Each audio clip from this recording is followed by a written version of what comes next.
Exodus, chapter 1. Now these are the names of the children of Israel which came into Egypt. Every man and his household came with Jacob. Reuben, Simeon, Levi, and Judah, Issachar, Zebulun, and Benjamin, Dan and Naphtali, Gad and Asher. And all the souls that came out of the loins of Jacob were 70 souls, for Joseph was in Egypt already. And Joseph died, and all his brethren, and all that generation.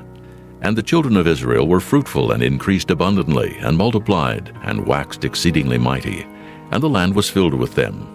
Now there arose up a new king over Egypt, which knew not Joseph, and he said unto his people, Behold, the people of the children of Israel are more and mightier than we. Come on, let us deal wisely with them, lest they multiply. And it come to pass, that when there falleth out any war, they join also unto our enemies, and fight against us, and so get them up out of the land.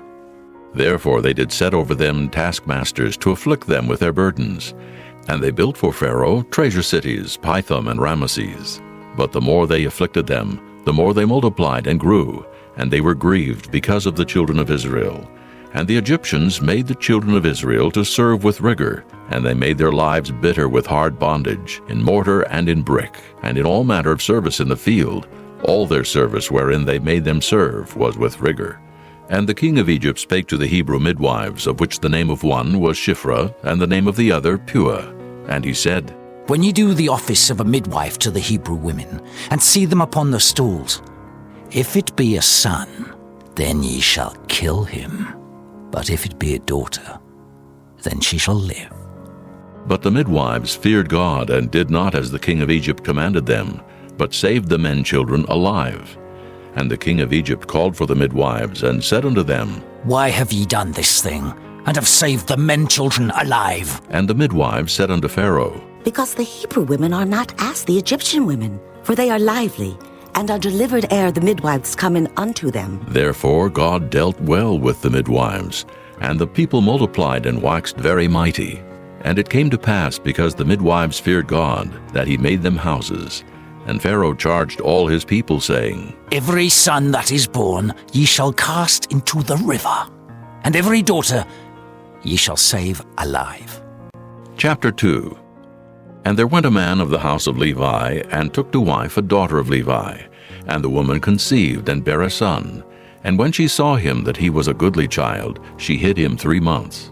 And when she could no longer hide him, she took for him an ark of bulrushes, and daubed it with slime and with pitch, and put the child therein. And she laid it in the flags by the river's brink. And his sister stood afar off to wit what would be done to him. And the daughter of Pharaoh came down to wash herself at the river, and her maidens walked along by the river's side. And when she saw the ark among the flags, she sent her maid to fetch it. And when she had opened it, she saw the child, and behold, the babe wept. And she had compassion on him, and said, This is one of the Hebrews' children. Then said his sister to Pharaoh's daughter, Shall I go and call to thee a nurse of the Hebrew women, that she may nurse the child for thee? And Pharaoh's daughter said to her, Go, And the maid went and called the child's mother. And Pharaoh's daughter said unto her, take this child away, and nurse it for me, and I will give thee thy wages. And the woman took the child and nursed it. And the child grew, and she brought him unto Pharaoh's daughter, and he became her son. And she called his name Moses, and she said, Because I drew him out of the water. And it came to pass in those days, when Moses was grown, that he went out unto his brethren, and looked on their burdens. And he spied an Egyptian smiting an Hebrew, one of his brethren. And he looked this way and that way, and when he saw that there was no man, he slew the Egyptian, and hid him in the sand. And when he went out the second day, behold, 2 men of the Hebrews strove together. And he said to him that did the wrong, Wherefore smitest thou thy fellow? And he said, Who made thee a prince and a judge over us? Intendest thou to kill me as thou killedst the Egyptian? And Moses feared, and said, Surely this thing is known. Now when Pharaoh heard this thing, he sought to slay Moses. But Moses fled from the face of Pharaoh, and dwelt in the land of Midian. And he sat down by a well. Now the priest of Midian had 7 daughters, and they came and drew water, and filled the troughs to water their father's flock. And the shepherds came and drove them away. But Moses stood up and helped them, and watered their flock. And when they came to Reuel their father, he said, How is it that ye are come so soon today? And they said, An Egyptian delivered us out of the hand of the shepherds, and also drew water enough for us, and watered the flock. And he said unto his daughters, And where is he? Why is it that ye have left the man? Call him that he may eat bread. And Moses was content to dwell with the man. And he gave Moses Zipporah his daughter, and she bare him a son, and he called his name Gershon, for he said, I have been a stranger in a strange land. And it came to pass in process of time that the king of Egypt died, and the children of Israel sighed by reason of the bondage. And they cried, and their cry came up unto God by reason of the bondage. And God heard their groaning. And God remembered his covenant with Abraham, with Isaac, and with Jacob.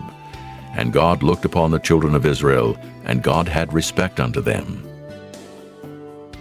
Chapter 3. Now Moses kept the flock of Jethro his father-in-law, the priest of Midian. And he led the flock to the backside of the desert, and came to the mountain of God, even to Horeb. And the angel of the Lord appeared unto him in a flame of fire out of the midst of a bush. And he looked, and behold, the bush burned with fire, and the bush was not consumed. And Moses said, I will now turn aside and see this great sight, why the bush is not burnt. And when the Lord saw that he turned aside to see, God called unto him out of the midst of the bush, and said, Moses, Moses. And he said, Here am I. And he said, Draw not nigh hither. Put off thy shoes from off thy feet, for the place whereon thou standest is holy ground. Moreover he said, I am the God of thy father, the God of Abraham, the God of Isaac, and the God of Jacob. And Moses hid his face, for he was afraid to look upon God. And the Lord said, I have surely seen the affliction of my people which are in Egypt, and have heard their cry by reason of their taskmasters.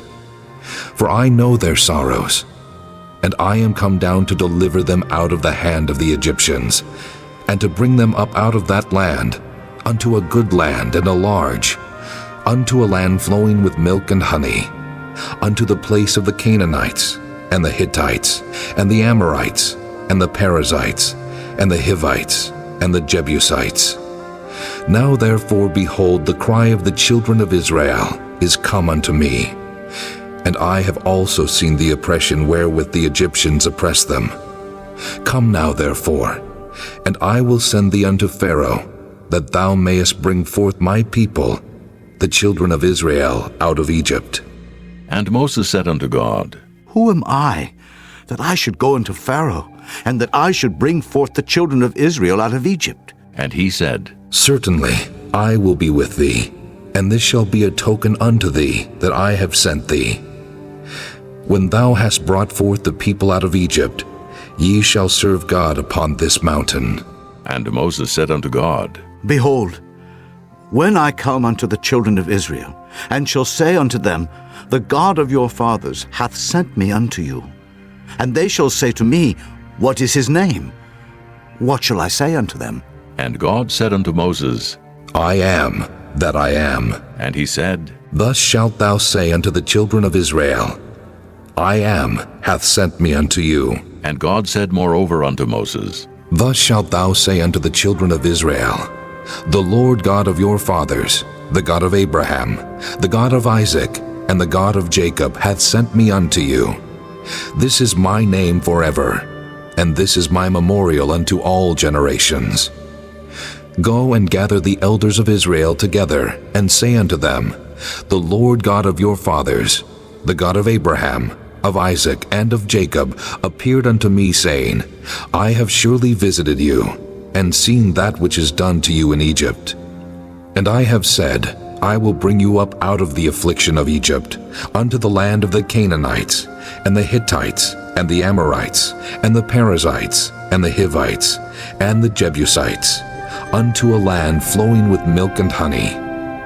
And they shall hearken to thy voice, and thou shalt come, thou and the elders of Israel, unto the king of Egypt, and ye shall say unto him, The Lord God of the Hebrews hath met with us, and now let us go. We beseech thee, 3 days' journey into the wilderness, that we may sacrifice to the Lord our God. And I am sure that the king of Egypt will not let you go, no, not by a mighty hand. And I will stretch out my hand and smite Egypt with all my wonders which I will do in the midst thereof. And after that he will let you go. And I will give this people favor in the sight of the Egyptians. And it shall come to pass, that when ye go, ye shall not go empty. But every woman shall borrow of her neighbor, and of her that sojourneth in her house, jewels of silver, and jewels of gold, and raiment. And ye shall put them upon your sons and upon your daughters, and ye shall spoil the Egyptians. Chapter 4. And Moses answered and said, But behold, they will not believe me, nor hearken unto my voice. For they will say, The Lord hath not appeared unto thee. And the Lord said unto him, What is that in thine hand? And he said, A rod. And he said, Cast it on the ground. And he cast it on the ground, and it became a serpent, and Moses fled from before it. And the Lord said unto Moses, Put forth thine hand, and take it by the tail. And he put forth his hand, and caught it, and it became a rod in his hand. That they may believe that the Lord God of their fathers, the God of Abraham, the God of Isaac, and the God of Jacob, hath appeared unto thee. And the Lord said furthermore unto him, Put now thine hand into thy bosom. And he put his hand into his bosom, and when he took it out, behold, his hand was leprous as snow. And he said, Put thine hand into thy bosom again. And he put his hand into his bosom again, and plucked it out of his bosom, and behold, it was turned again as his other flesh. And it shall come to pass, if they will not believe thee, neither hearken to the voice of the first sign, that they will believe the voice of the latter sign. And it shall come to pass, if they will not believe also these two signs, neither hearken unto thy voice, that thou shalt take of the water of the river, and pour it upon the dry land. And the water which thou takest out of the river shall become blood upon the dry land. And Moses said unto the Lord, O my Lord, I am not eloquent, neither heretofore nor since thou hast spoken unto thy servant, but I am slow of speech, and of a slow tongue. And the Lord said unto him, Who hath made man's mouth? Or who maketh the dumb or deaf, or the seen or the blind? Have not I the Lord? Now therefore go, and I will be with thy mouth, and teach thee what thou shalt say. And he said, O my Lord, send, I pray thee, by the hand of him whom thou wilt send.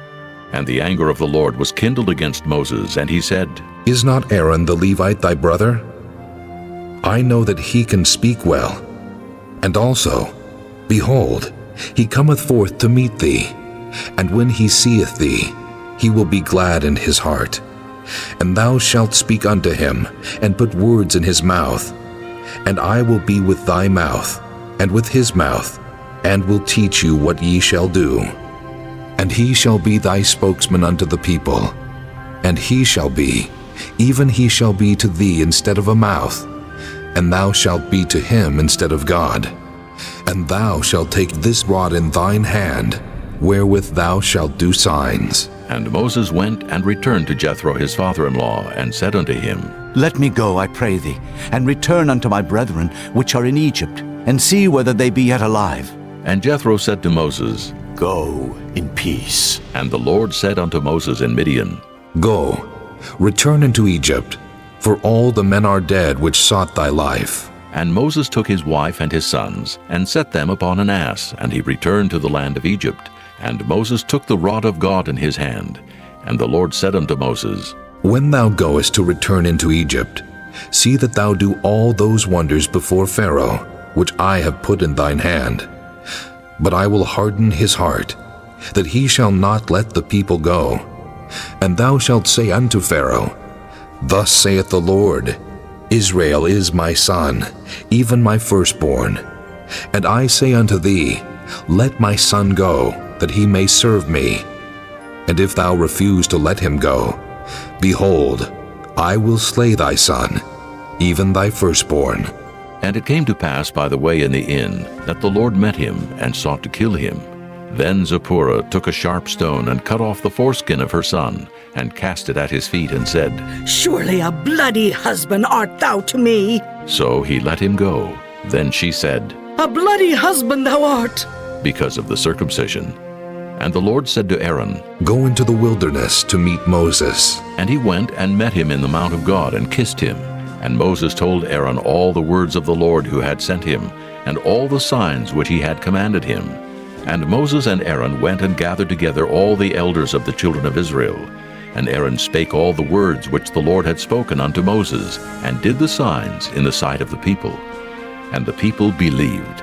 And when they heard that the Lord had visited the children of Israel, and that he had looked upon their affliction, then they bowed their heads and worshipped. Chapter 5. And afterward Moses and Aaron went in and told Pharaoh, Thus saith the Lord God of Israel, Let my people go, that they may hold a feast unto me in the wilderness. And Pharaoh said, Who is the Lord, that I should obey his voice to let Israel go? I know not the Lord, neither will I let Israel go. And they said, The God of the Hebrews hath met with us. Let us go, we pray thee, 3 days' journey into the desert, and sacrifice unto the Lord our God, lest he fall upon us with pestilence or with the sword. And the king of Egypt said unto them, Wherefore do ye, Moses and Aaron, let the people from their works get you unto your burdens? And Pharaoh said, Behold, the people of the land now are many, and ye make them rest from their burdens. And Pharaoh commanded the same day the taskmasters of the people and their officers, saying, Ye shall no more give the people straw to make brick. As heretofore, let them go and gather straw for themselves. And the tale of the bricks, which they did make heretofore, ye shall lay upon them. Ye shall not diminish aught thereof, for they be idle. Therefore they cry, saying, Let us go and sacrifice to our God. Let there more work be laid upon the men, that they may labor therein, and let them not regard vain words. And the taskmasters of the people went out, and their officers, and they spake to the people, saying, Thus saith Pharaoh, I will not give you straw. Go ye, get you straw where ye can find it, yet not aught of your work shall be diminished. So the people were scattered abroad throughout all the land of Egypt to gather stubble instead of straw. And the taskmasters hasted them, saying, Fulfill your works, your daily tasks, as when there was straw. And the officers of the children of Israel, which Pharaoh's taskmasters had set over them, were beaten and demanded, Wherefore have ye not fulfilled your task in making brick both yesterday and today, as heretofore? Then the officers of the children of Israel came and cried unto Pharaoh, saying, Wherefore dealest thou thus with thy servants? There is no straw given unto thy servants, and they say to us, Make brick. And behold, thy servants are beaten, but the fault is in thine own people. But he said, Ye are idle.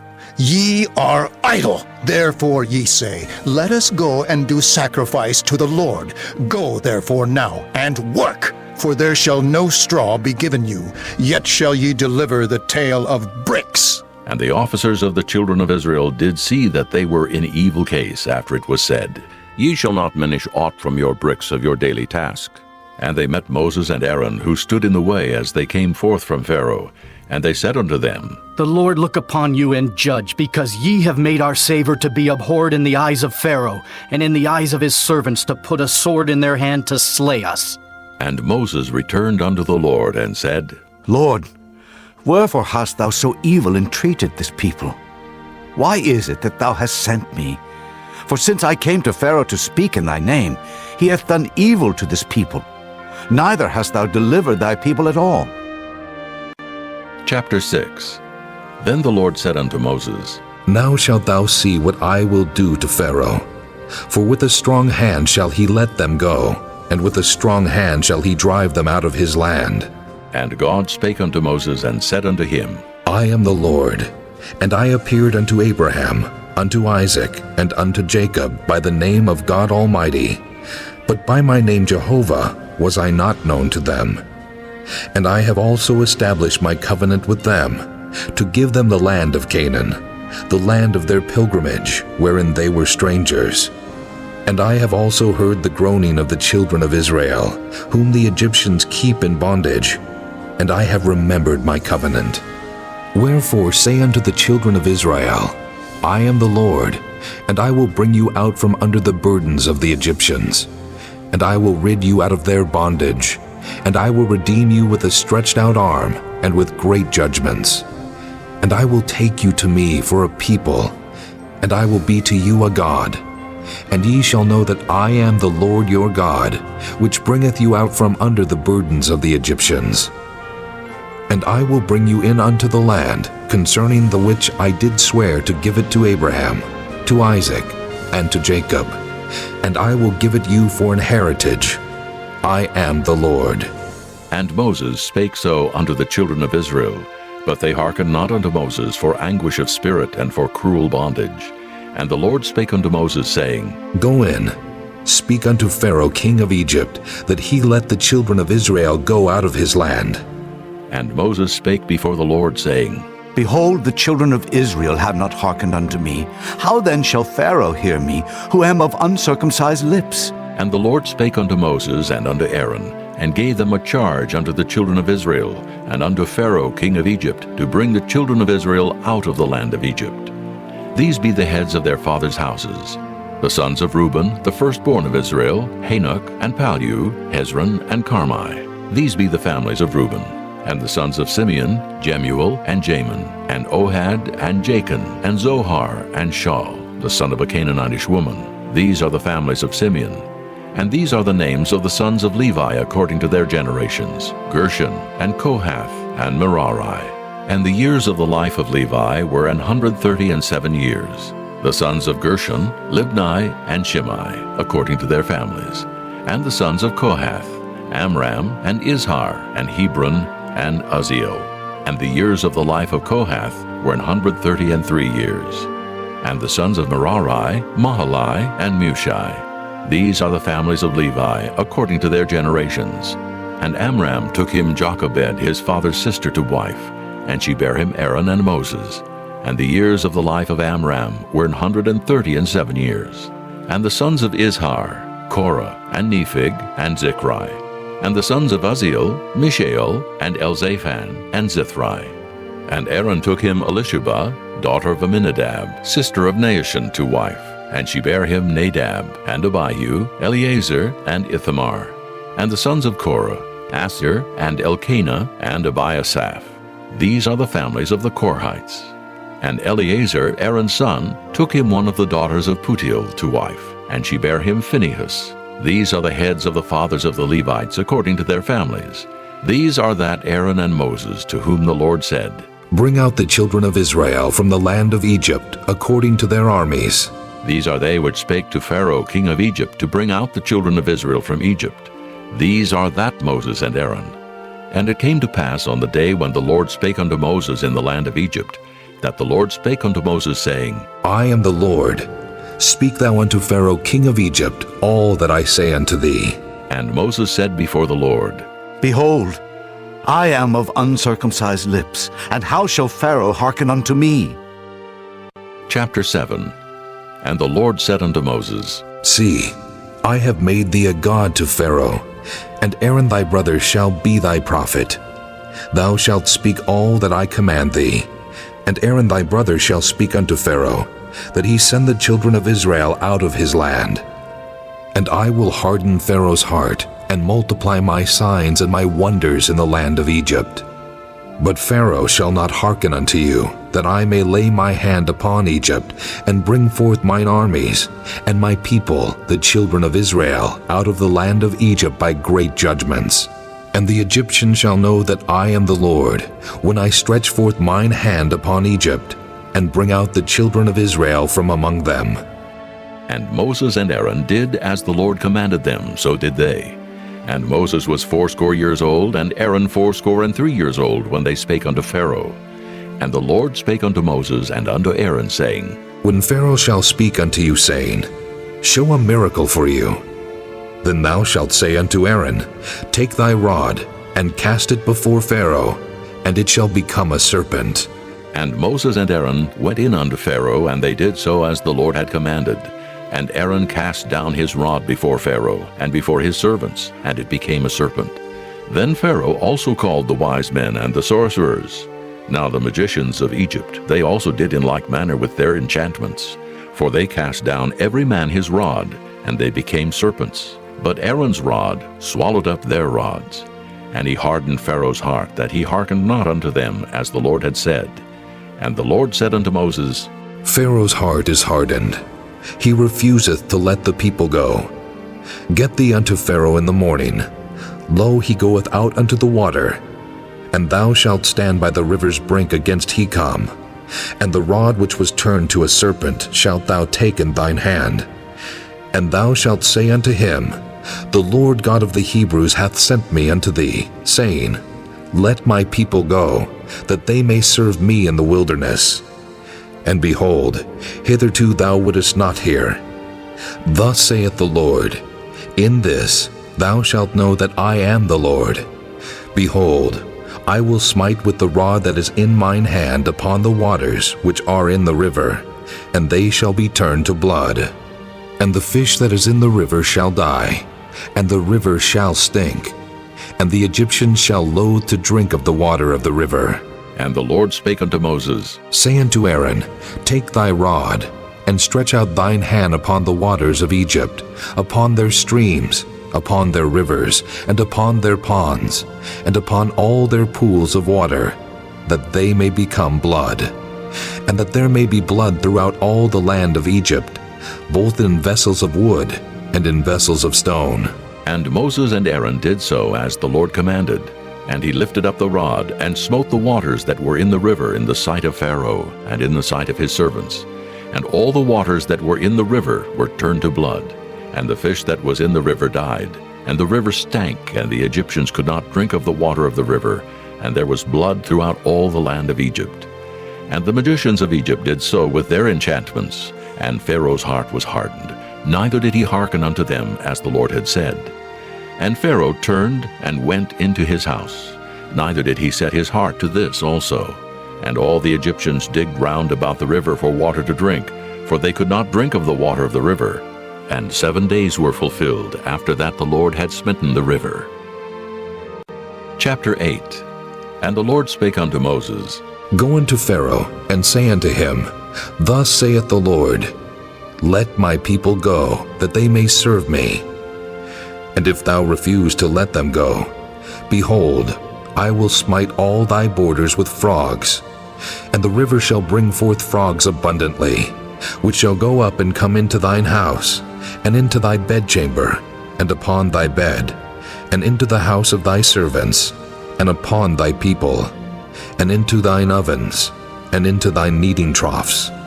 And the frogs shall come up both on thee, and upon thy people, and upon all thy servants. And the Lord spake unto Moses, Say unto Aaron, Stretch forth thine hand with thy rod over the streams, over the rivers, and over the ponds, and cause frogs to come up upon the land of Egypt. And Aaron stretched out his hand over the waters of Egypt, and the frogs came up and covered the land of Egypt. And the magicians did so with their enchantments, and brought up frogs upon the land of Egypt. Then Pharaoh called for Moses and Aaron, and said, Entreat the Lord, that he may take away the frogs from me and from my people. And I will let the people go, that they may do sacrifice unto the Lord. And Moses said unto Pharaoh, Glory over me. When shall I entreat for thee, and for thy servants, and for thy people, to destroy the frogs from thee and thy houses, that they may remain in the river only? And he said, Tomorrow.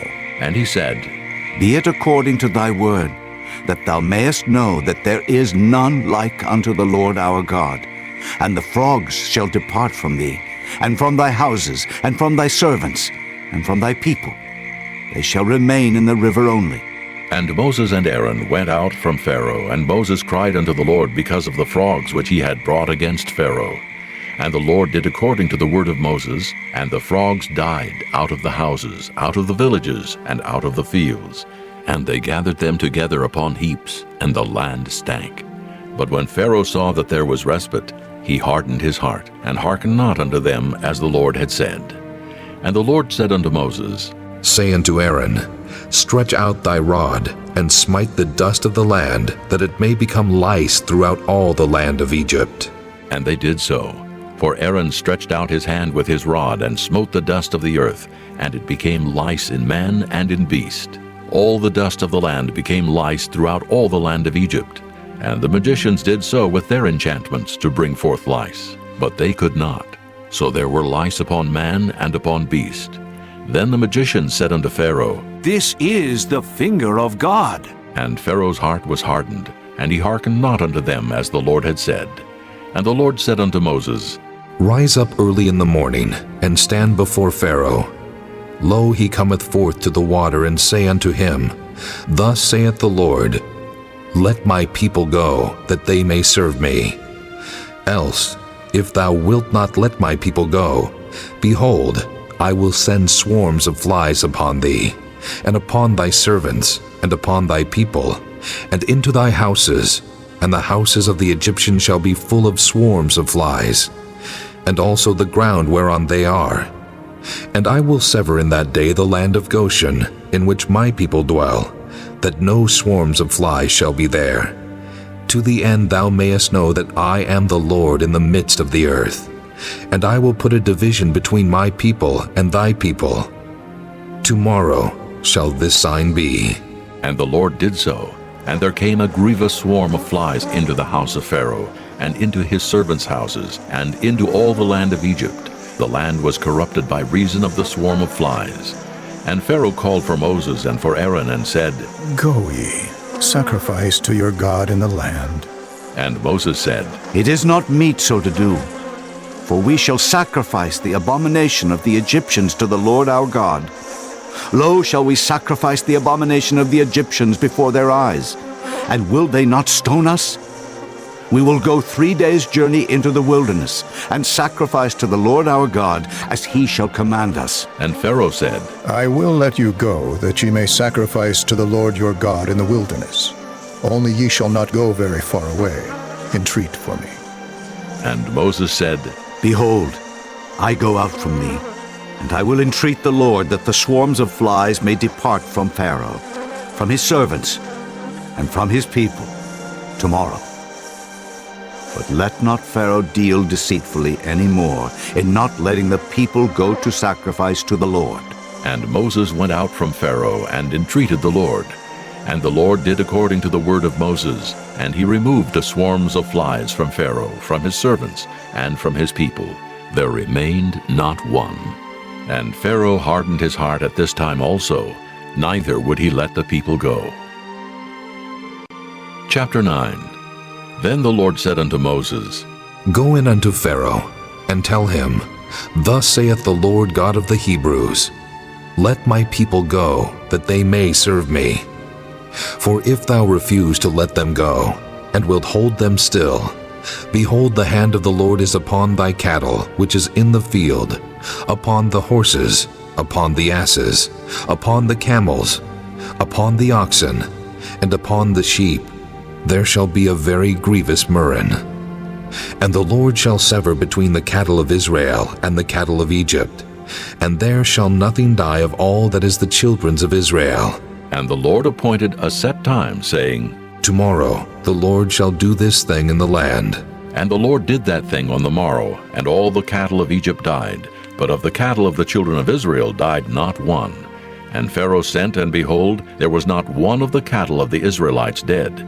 And the heart of Pharaoh was hardened, and he did not let the people go. And the Lord said unto Moses and unto Aaron, Take to you handfuls of ashes of the furnace, and let Moses sprinkle it toward the heaven in the sight of Pharaoh. And it shall become small dust in all the land of Egypt, and shall be a boil breaking forth with blains upon man, and upon beast throughout all the land of Egypt. And they took ashes of the furnace, and stood before Pharaoh, and Moses sprinkled it up toward heaven, and it became a boil breaking forth with blains upon man and upon beast. And the magicians could not stand before Moses because of the boils, for the boil was upon the magicians and upon all the Egyptians. And the Lord hardened the heart of Pharaoh, and he hearkened not unto them, as the Lord had spoken unto Moses. And the Lord said unto Moses, Rise up early in the morning, and stand before Pharaoh, and say unto him, Thus saith the Lord God of the Hebrews, Let my people go, that they may serve me. For I will at this time send all my plagues upon thine heart, and upon thy servants, and upon thy people, that thou mayest know that there is none like me in all the earth. For now I will stretch out my hand, that I may smite thee and thy people with pestilence, and thou shalt be cut off from the earth.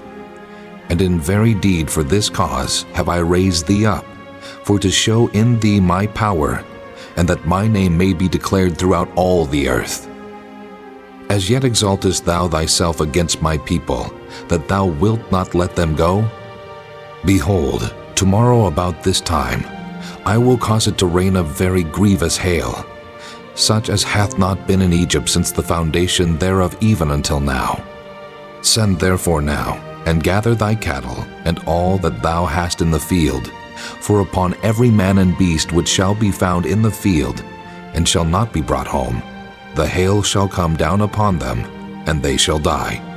He that feared the word of the Lord among the servants of Pharaoh made his servants and his cattle flee into the houses, and he that regarded not the word of the Lord left his servants and his cattle in the field. And the Lord said unto Moses, Stretch forth thine hand toward heaven, that there may be hail in all the land of Egypt, upon man, and upon beast, and upon every herb of the field throughout the land of Egypt. And Moses stretched forth his rod toward heaven, and the Lord sent thunder and hail, and the fire ran along upon the ground, and the Lord rained hail upon the land of Egypt. So there was hail and fire mingled with the hail, very grievous, such as there was none like it in all the land of Egypt since it became a nation. And the hail smote throughout all the land of Egypt, all that was in the field, both man and beast. And the hail smote every herb of the field, and brake every tree of the field. Only in the land of Goshen, where the children of Israel were, was there no hail. And Pharaoh sent and called for Moses and Aaron, and said unto them, I have sinned this time. The Lord is righteous, and I and my people are wicked. Entreat the Lord, for it is enough, that there be no more mighty thunderings and hail, and I will let you go, and ye shall stay no longer. And Moses said unto him, As soon as I am gone out of the city, I will spread abroad my hands unto the Lord, and the thunder shall cease, neither shall there be any more hail, that thou mayest know how that the earth is the Lord's. But as for thee and thy servants, I know that ye will not yet fear the Lord God. And the flax and the barley was smitten, for the barley was in the ear, and the flax was bold. But the wheat and the rye were not smitten, for they were not grown up. And Moses went out of the city from Pharaoh, and spread abroad his hands unto the Lord. And the thunders and hail ceased, and the rain was not poured upon the earth. And when Pharaoh saw that the rain and the hail and the thunders were ceased, he sinned yet more, and hardened his heart, he and his servants. And the heart of Pharaoh was hardened, neither would he let the children of Israel go, as the Lord had spoken by Moses. Chapter 10. And the Lord said unto Moses, Go in unto Pharaoh, for I have hardened his heart and the heart of his servants, that I might show these my signs before him, and that thou mayest tell in the ears of thy son, and of thy son's son, what things I have wrought in Egypt, and my signs which I have done among them, that ye may know how that I am the Lord. And Moses and Aaron came in unto Pharaoh, and said unto him, Thus saith the Lord God of the Hebrews, How long wilt thou refuse to humble thyself before me? Let my people go, that they may serve me. Else, if thou refuse to let my people go, behold, tomorrow will I bring the locusts into thy coast, and they shall cover the face of the earth, that one cannot be able to see the earth. And they shall eat the residue of that which is escaped, which remaineth unto you from the hail, and shall eat every tree which groweth for you out of the field. And they shall fill thy houses, and the houses of all thy servants, and the houses of all the Egyptians, which neither thy fathers nor thy fathers' fathers have seen, since the day that they were upon the earth unto this day. And he turned himself, and went out from Pharaoh. And Pharaoh's servants said unto him, How long shall this man be a snare unto us? Let the men go, that they may serve the Lord their God. Knowest thou not yet that Egypt is destroyed? And Moses and Aaron were brought again unto Pharaoh, and he said unto them, Go, serve the Lord your God. But who are they that shall go?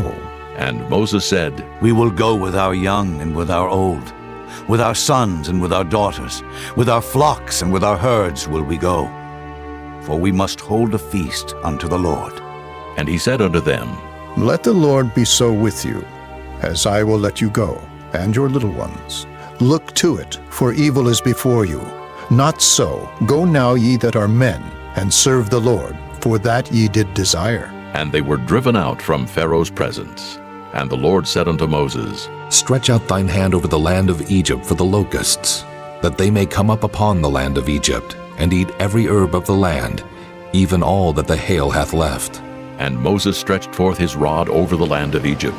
And the Lord brought an east wind upon the land all that day and all that night. And when it was morning, the east wind brought the locusts. And the locusts went up over all the land of Egypt, and rested in all the coasts of Egypt. Very grievous were they. Before them there were no such locusts as they, neither after them shall be such.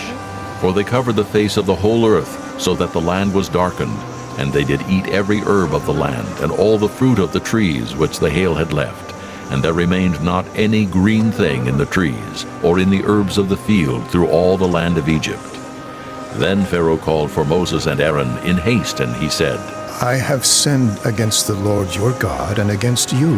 Now therefore forgive, I pray thee, my sin only this once, and entreat the Lord your God that he may take away from me this death only. And he went out from Pharaoh and entreated the Lord. And the Lord turned a mighty strong west wind, which took away the locusts and cast them into the Red Sea. There remained not one locust in all the coasts of Egypt. But the Lord hardened Pharaoh's heart, so that he would not let the children of Israel go. And the Lord said unto Moses, Stretch out thine hand toward heaven, that there may be darkness over the land of Egypt, even darkness which may be felt. And Moses stretched forth his hand toward heaven, and there was a thick darkness in all the land of Egypt 3 days. They saw not one another, neither rose any from his place for 3 days, but all the children of Israel had light in their dwellings. And Pharaoh called unto Moses and said, Go ye, serve the Lord. Only let your flocks and your herds be stayed. Let your little ones also go with you. And Moses said, Thou must give us also sacrifices and burnt offerings, that we may sacrifice unto the Lord our God. Our cattle also shall go with us. There shall not an hoof be left behind, for thereof must we take to serve the Lord our God. And we know not with what we must serve the Lord until we come thither. But the Lord hardened Pharaoh's heart, and he would not let them go. And Pharaoh said unto him, Get thee from me. Take heed to thyself. See my face no more, for in that day thou seest my face, thou shalt die. And Moses said, Thou hast spoken well. I will see thy face again no more. Chapter 11. And the Lord said unto Moses, Yet will I bring one plague more upon Pharaoh and upon Egypt. Afterwards he will let you go hence. When he shall let you go, he shall surely thrust you out hence altogether. Speak now in the ears of the people, and let every man borrow of his neighbor, and every woman of her neighbor, jewels of silver and jewels of gold. And the Lord gave the people favor in the sight of the Egyptians. Moreover, the man Moses was very great in the land of Egypt, in the sight of Pharaoh's servants, and in the sight of the people.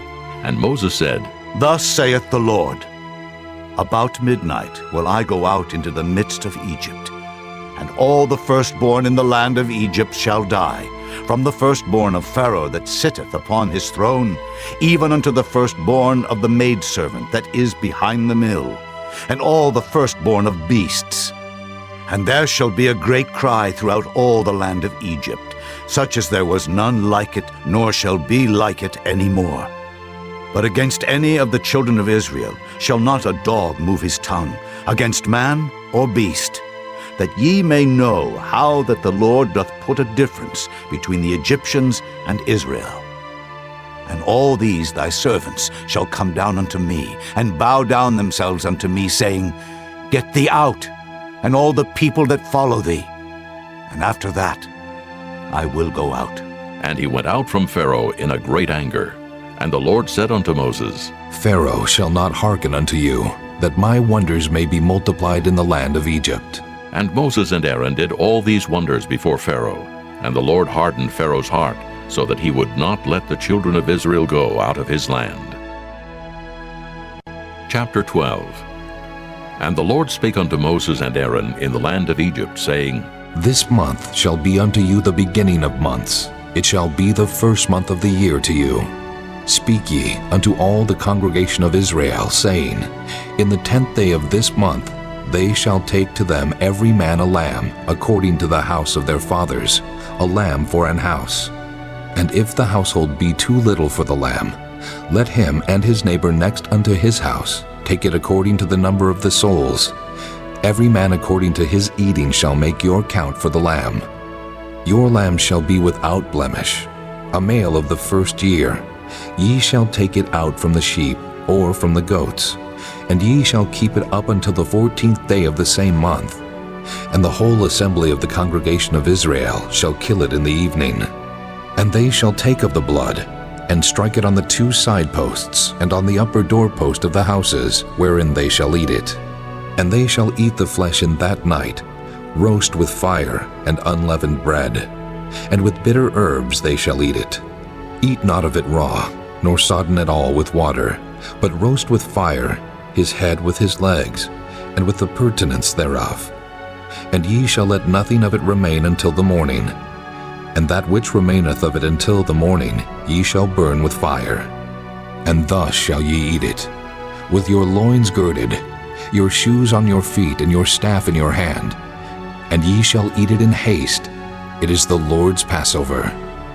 For I will pass through the land of Egypt this night, and will smite all the firstborn in the land of Egypt, both man and beast, and against all the gods of Egypt I will execute judgment. I am the Lord. And the blood shall be to you for a token upon the houses where ye are. And when I see the blood, I will pass over you, and the plague shall not be upon you to destroy you when I smite the land of Egypt. And this day shall be unto you for a memorial, and ye shall keep it a feast to the Lord throughout your generations. Ye shall keep it a feast by an ordinance forever. 7 days shall ye eat unleavened bread. Even the first day ye shall put away leaven out of your houses. For whosoever eateth leavened bread from the first day until the 7th day, that soul shall be cut off from Israel. And in the first day there shall be an holy convocation, and in the 7th day there shall be an holy convocation to you. No manner of work shall be done in them, save that which every man must eat, that only may be done of you. And ye shall observe the feast of unleavened bread. For in this selfsame day have I brought your armies out of the land of Egypt. Therefore shall ye observe this day in your generations by an ordinance forever.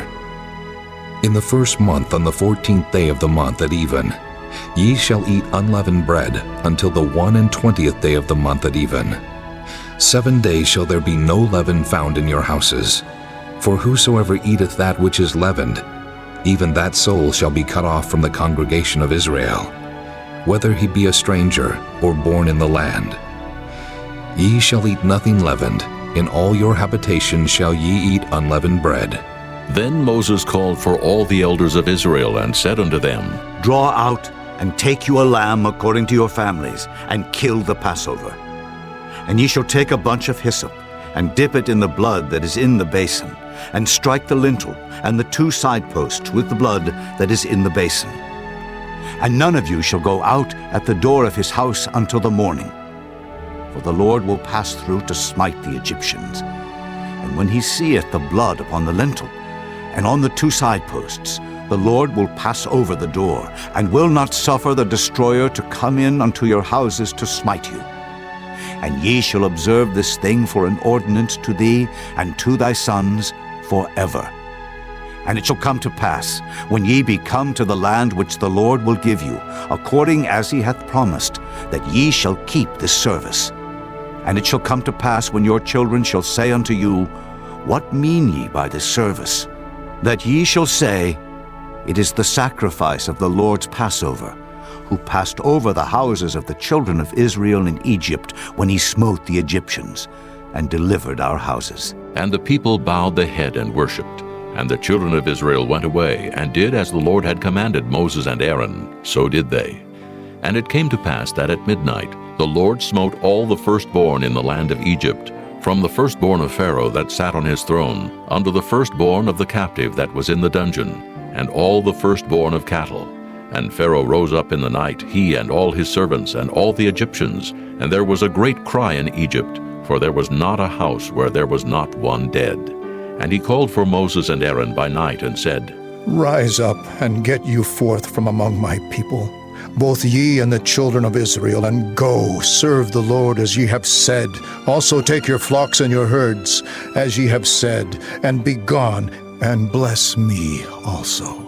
And the Egyptians were urgent upon the people that they might send them out of the land in haste, for they said, We be all dead men. And the people took their dough before it was leavened, their kneading troughs being bound up in their clothes upon their shoulders. And the children of Israel did according to the word of Moses, and they borrowed of the Egyptians jewels of silver and jewels of gold and raiment.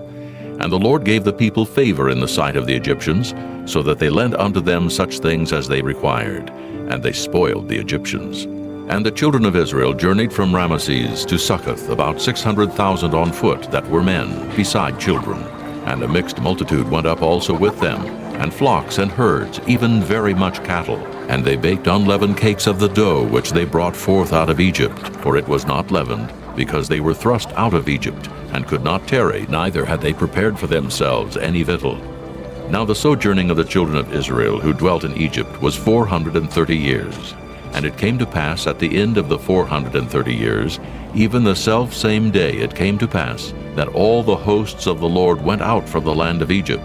It is a night to be much observed unto the Lord for bringing them out of the land of Egypt. This is that night of the Lord to be observed of all the children of Israel in their generations. And the Lord said unto Moses and Aaron, This is the ordinance of the Passover.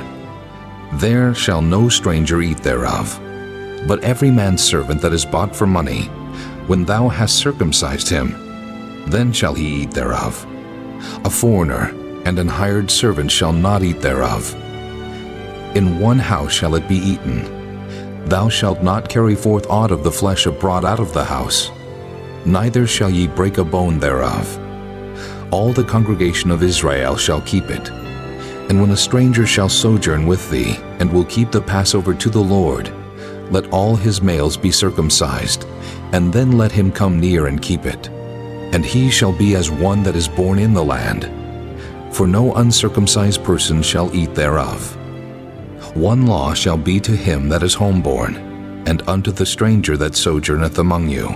Thus did all the children of Israel, as the Lord commanded Moses and Aaron, so did they.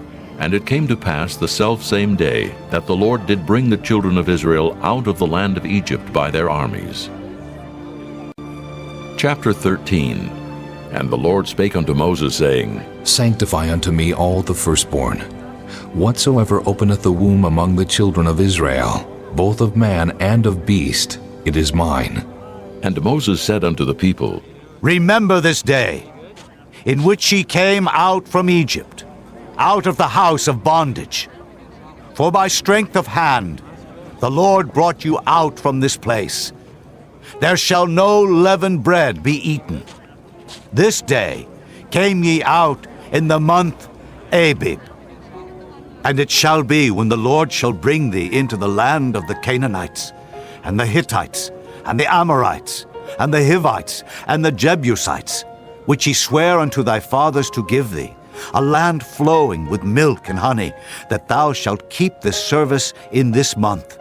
7 days thou shalt eat unleavened bread, and in the 7th day shall be a feast to the Lord. Unleavened bread shall be eaten 7 days, and there shall no leavened bread be seen with thee. Neither shall there be leaven seen with thee in all thy quarters. And thou shalt show thy son in that day, saying, This is done because of that which the Lord did unto me when I came forth out of Egypt. And it shall be for a sign unto thee upon thine hand, and for a memorial between thine eyes, that the Lord's law may be in thy mouth. For with a strong hand hath the Lord brought thee out of Egypt. Thou shalt therefore keep this ordinance in his season from year to year. And it shall be, when the Lord shall bring thee into the land of the Canaanites, as he sware unto thee and to thy fathers, and shall give it thee, that thou shalt set apart unto the Lord all that openeth the matrix, and every firstling that cometh of a beast which thou hast, the males shall be the Lord's. And every firstling of an ass thou shalt redeem with a lamb. And if thou wilt not redeem it, then thou shalt break his neck. And all the firstborn of man among thy children shalt thou redeem. And it shall be when thy son asketh thee in time to come, saying, What is this? That thou shalt say unto him, By strength of hand the Lord brought us out from Egypt, from the house of bondage. And it came to pass, when Pharaoh would hardly let us go, that the Lord slew all the firstborn in the land of Egypt, both the firstborn of man and the firstborn of beast.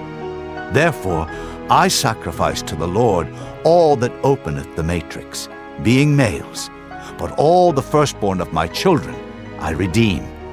And it shall be for a token upon thine hand, and for frontlets between thine eyes, for by strength of hand the Lord brought us forth out of Egypt. And it came to pass, when Pharaoh had let the people go, that God led them not through the way of the land of the Philistines, although that was near. For God said, Lest peradventure the people repent when they see war, and they return to Egypt. But God led the people about through the way of the wilderness of the Red Sea. And the children of Israel went up harnessed out of the land of Egypt. And Moses took the bones of Joseph with him, for he had straitly sworn the children of Israel, saying, God will surely visit you, and ye shall carry up my bones away hence with you. And they took their journey from Succoth, and encamped in Etham in the edge of the wilderness. And the Lord went before them by day in a pillar of cloud to lead them the way, and by night in a pillar of fire to give them light, to go by day and night. He took not away the pillar of the cloud by day, nor the pillar of fire by night from before the people. Chapter 14. And the Lord spake unto Moses, saying, Speak unto the children of Israel, that they turn and encamp before Pi-hahiroth, between Migdol and the sea, over against Baal-zephon. Before it shall ye encamp by the sea. For Pharaoh will say of the children of Israel, They are entangled in the land, the wilderness hath shut them in. And I will harden Pharaoh's heart, that he shall follow after them. And I will be honored upon Pharaoh, and upon all his host, that the Egyptians may know that I am the Lord. And they did so. And it was told the king of Egypt that the people fled, and the heart of Pharaoh and of his servants was turned against the people, and they said, Why have we done this, that we have let Israel go from serving us? And he made ready his chariot, and took his people with him. And he took 600 chosen chariots, and all the chariots of Egypt, and captains over every one of them. And the Lord hardened the heart of Pharaoh, king of Egypt, and he pursued after the children of Israel. And the children of Israel went out with an high hand. But the Egyptians pursued after them, all the horses and chariots of Pharaoh, and his horsemen, and his army, and overtook them encamping by the sea beside Pi-hahiroth, before Baal-zephon. And when Pharaoh drew nigh, the children of Israel lifted up their eyes, and behold, the Egyptians marched after them, and they were sore afraid. And the children of Israel cried out unto the Lord, and they said unto Moses, Because there were no graves, in Egypt hast thou taken us away to die in the wilderness? Wherefore hast thou dealt thus with us, to carry us forth out of Egypt? Is not this the word that we did tell thee in Egypt, saying, Let us alone, that we may serve the Egyptians? For it had been better for us to serve the Egyptians than that we should die in the wilderness. And Moses said unto the people, Fear ye not. Stand still, and see the salvation of the Lord, which he will show to you today. For the Egyptians, whom ye have seen today, ye shall see them again no more forever. The Lord shall fight for you, and ye shall hold your peace. And the Lord said unto Moses, Wherefore criest thou unto me? Speak unto the children of Israel, that they go forward. But lift thou up thy rod, and stretch out thine hand over the sea, and divide it. And the children of Israel shall go on dry ground through the midst of the sea. And I, behold, I will harden the hearts of the Egyptians, and they shall follow them. And I will get me honor upon Pharaoh, and upon all his host, upon his chariots, and upon his horsemen. And the Egyptians shall know that I am the Lord, when I have gotten me honor upon Pharaoh, upon his chariots, and upon his horsemen. And the angel of God, which went before the camp of Israel, removed and went behind them. And the pillar of the cloud went from before their face, and stood behind them. And it came between the camp of the Egyptians and the camp of Israel, and it was a cloud and darkness to them, but it gave light by night to these, so that the one came not near the other all the night. And Moses stretched out his hand over the sea, and the Lord caused the sea to go back by a strong east wind all that night, and made the sea dry land, and the waters were divided.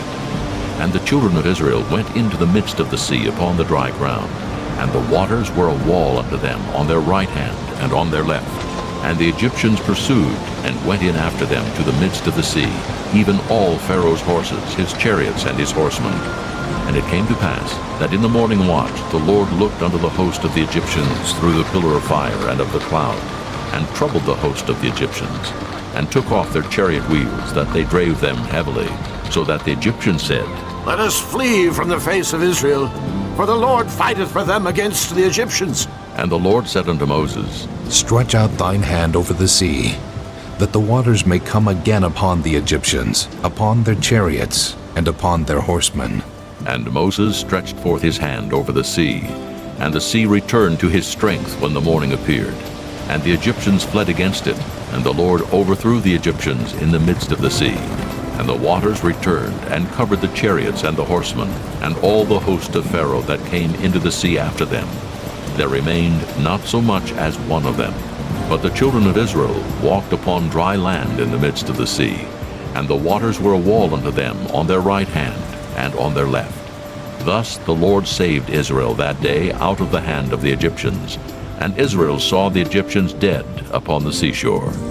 And Israel saw that great work which the Lord did upon the Egyptians. And the people feared the Lord, and believed the Lord and his servant Moses. Chapter 15. Then sang Moses and the children of Israel this song unto the Lord, and spake, saying, I will sing unto the Lord, for he hath triumphed gloriously. The horse and his rider hath he thrown into the sea. The Lord is my strength and song, and he is become my salvation.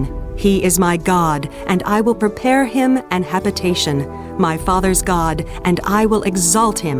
The Lord is a man of war. The Lord is his name. Pharaoh's chariots and his host hath he cast into the sea. His chosen captains also are drowned in the Red Sea. The depths have covered them. They sank into the bottom as a stone. Thy right hand, O Lord, is become glorious in power. Thy right hand, O Lord, hath dashed in pieces the enemy. And in the greatness of thine excellency, thou hast overthrown them that rose up against thee. Thou sentest forth thy wrath, which consumed them as stubble. And with the blast of thy nostrils the waters were gathered together. The flood stood upright as an heap, and the depths were congealed in the heart of the sea. The enemy said, I will pursue, I will overtake, I will divide the spoil. My lust shall be satisfied upon them. I will draw my sword, my hand shall destroy them. Thou didst blow with thy wind, the sea covered them. They sank as lead in the mighty waters. Who is like unto thee, O Lord, among the gods? Who is like thee, glorious in holiness, fearful in praises, doing wonders? Thou stretchedst out thy right hand, the earth swallowed them. Thou in thy mercy hast led forth the people which thou hast redeemed. Thou hast guided them in thy strength unto thy holy habitation. The people shall hear and be afraid. Sorrow shall take hold on the inhabitants of Palestina. Then the dukes of Edom shall be amazed. The mighty men of Moab, trembling, shall take hold upon them. All the inhabitants of Canaan shall melt away. Fear and dread shall fall upon them. By the greatness of thine arm they shall be as still as a stone, till thy people pass over, O Lord, till the people pass over which thou hast purchased. Thou shalt bring them in, and plant them in the mountain of thine inheritance, in the place, O Lord, which thou hast made for thee to dwell in the sanctuary, O Lord, which thy hands have established. The Lord shall reign forever and ever. For the horse of Pharaoh went in with his chariots and with his horsemen into the sea, And the Lord brought again the waters of the sea upon them. But the children of Israel went on dry land in the midst of the sea. And Miriam the prophetess, the sister of Aaron, took a timbrel in her hand, and all the women went out after her with timbrels and with dances. And Miriam answered them, Sing ye to the Lord, for he hath triumphed gloriously. The horse and his rider hath he thrown into the sea. So Moses brought Israel from the Red Sea, and they went out into the wilderness of Shur. And they went 3 days in the wilderness and found no water. And when they came to Marah, they could not drink of the waters of Marah, for they were bitter. Therefore the name of it was called Marah. And the people murmured against Moses, saying, What shall we drink? And he cried unto the Lord. And the Lord showed him a tree, which when he had cast into the waters were made sweet. There he made for them a statute and an ordinance, and there he proved them, and said, If thou wilt diligently hearken to the voice of the Lord thy God, and wilt do that which is right in his sight, and wilt give ear to his commandments, and keep all his statutes, I will put none of these diseases upon thee, which I have brought upon the Egyptians. For I am the Lord that healeth thee. And they came to Elim, where were 12 wells of water, and 70 palm trees, and they encamped there by the waters. Chapter 16. And they took their journey from Elim, and all the congregation of the children of Israel came unto the wilderness of Sin, which is between Elim and Sinai, on the 15th day of the 2nd month, after their departing out of the land of Egypt. And the whole congregation of the children of Israel murmured against Moses and Aaron in the wilderness. And the children of Israel said unto them, Would to God we had died by the hand of the Lord in the land of Egypt, when we sat by the flesh pots, and when we did eat bread to the full. For ye have brought us forth into this wilderness, to kill this whole assembly with hunger. Then said the Lord unto Moses, Behold, I will rain bread from heaven for you. And the people shall go out and gather a certain rate every day, that I may prove them whether they will walk in my law or no.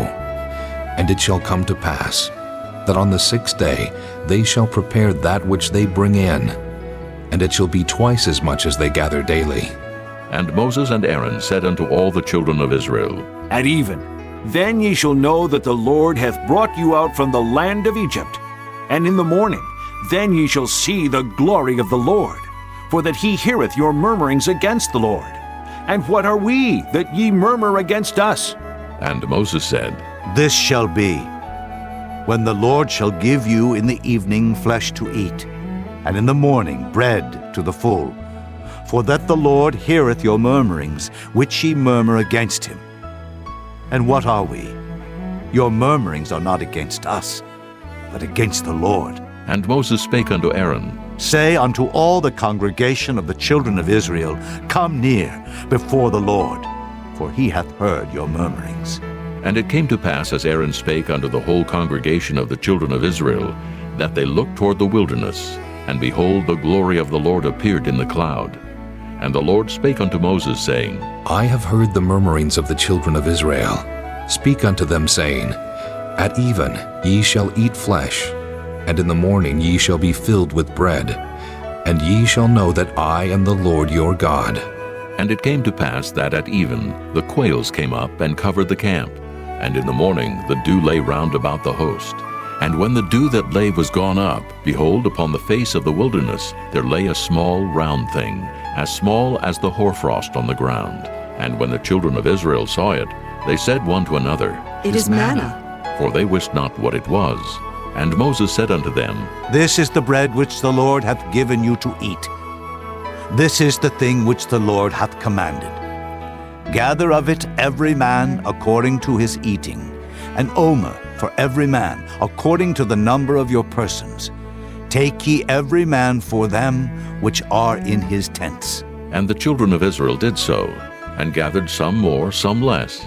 And when they did meet it with an omer, he that gathered much had nothing over, and he that gathered little had no lack. They gathered every man according to his eating. And Moses said, Let no man leave of it till the morning. Notwithstanding, they hearkened not unto Moses. But some of them left of it until the morning, and it bred worms, and stank. And Moses was wroth with them. And they gathered it every morning, every man according to his eating. And when the sun waxed hot, it melted. And it came to pass that on the 6th day they gathered twice as much bread, 2 omers for 1 man. And all the rulers of the congregation came and told Moses, and he said unto them, This is that which the Lord hath said. Tomorrow is the rest of the holy Sabbath unto the Lord. Bake that which ye will bake today, and seethe that ye will seethe, and that which remaineth over lay up for you to be kept until the morning. And they laid it up till the morning, as Moses bade. And it did not stink, neither was there any worm therein. And Moses said, Eat that today, for today is a Sabbath unto the Lord. Today ye shall not find it in the field. 6 days ye shall gather it, but on the 7th day, which is the Sabbath, in it there shall be none. And it came to pass that there went out some of the people on the 7th day for to gather, and they found none. And the Lord said unto Moses, How long refuse ye to keep my commandments and my laws? See, for that the Lord hath given you the Sabbath. Therefore he giveth you on the 6th day the bread of 2 days. Abide ye every man in his place. Let no man go out of his place on the 7th day. So the people rested on the 7th day. And the house of Israel called the name thereof manna, and it was like coriander seed, white, and the taste of it was like wafers made with honey. And Moses said, This is the thing which the Lord commandeth. Fill an omer of it, to be kept for your generations, that they may see the bread wherewith I have fed you in the wilderness, when I brought you forth from the land of Egypt. And Moses said unto Aaron, Take a pot and put an omer full of manna therein, and lay it up before the Lord, to be kept for your generations. As the Lord commanded Moses, so Aaron laid it up before the testimony to be kept. And the children of Israel did eat manna 40 years, until they came to a land inhabited. They did eat manna until they came unto the borders of the land of Canaan. Now an omer is the 10th part of an ephah.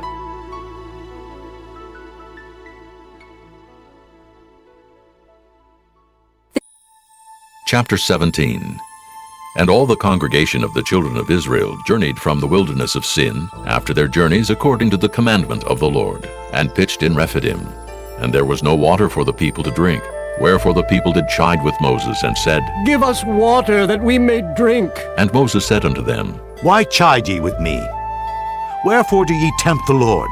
And the people thirsted there for water, and the people murmured against Moses, and said, Wherefore is this, that thou hast brought us up out of Egypt, to kill us and our children and our cattle with thirst? And Moses cried unto the Lord, saying, What shall I do unto this people?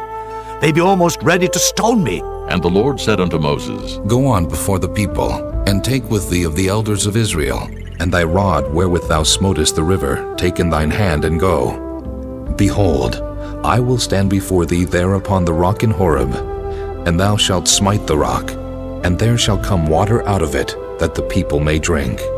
And Moses did so in the sight of the elders of Israel.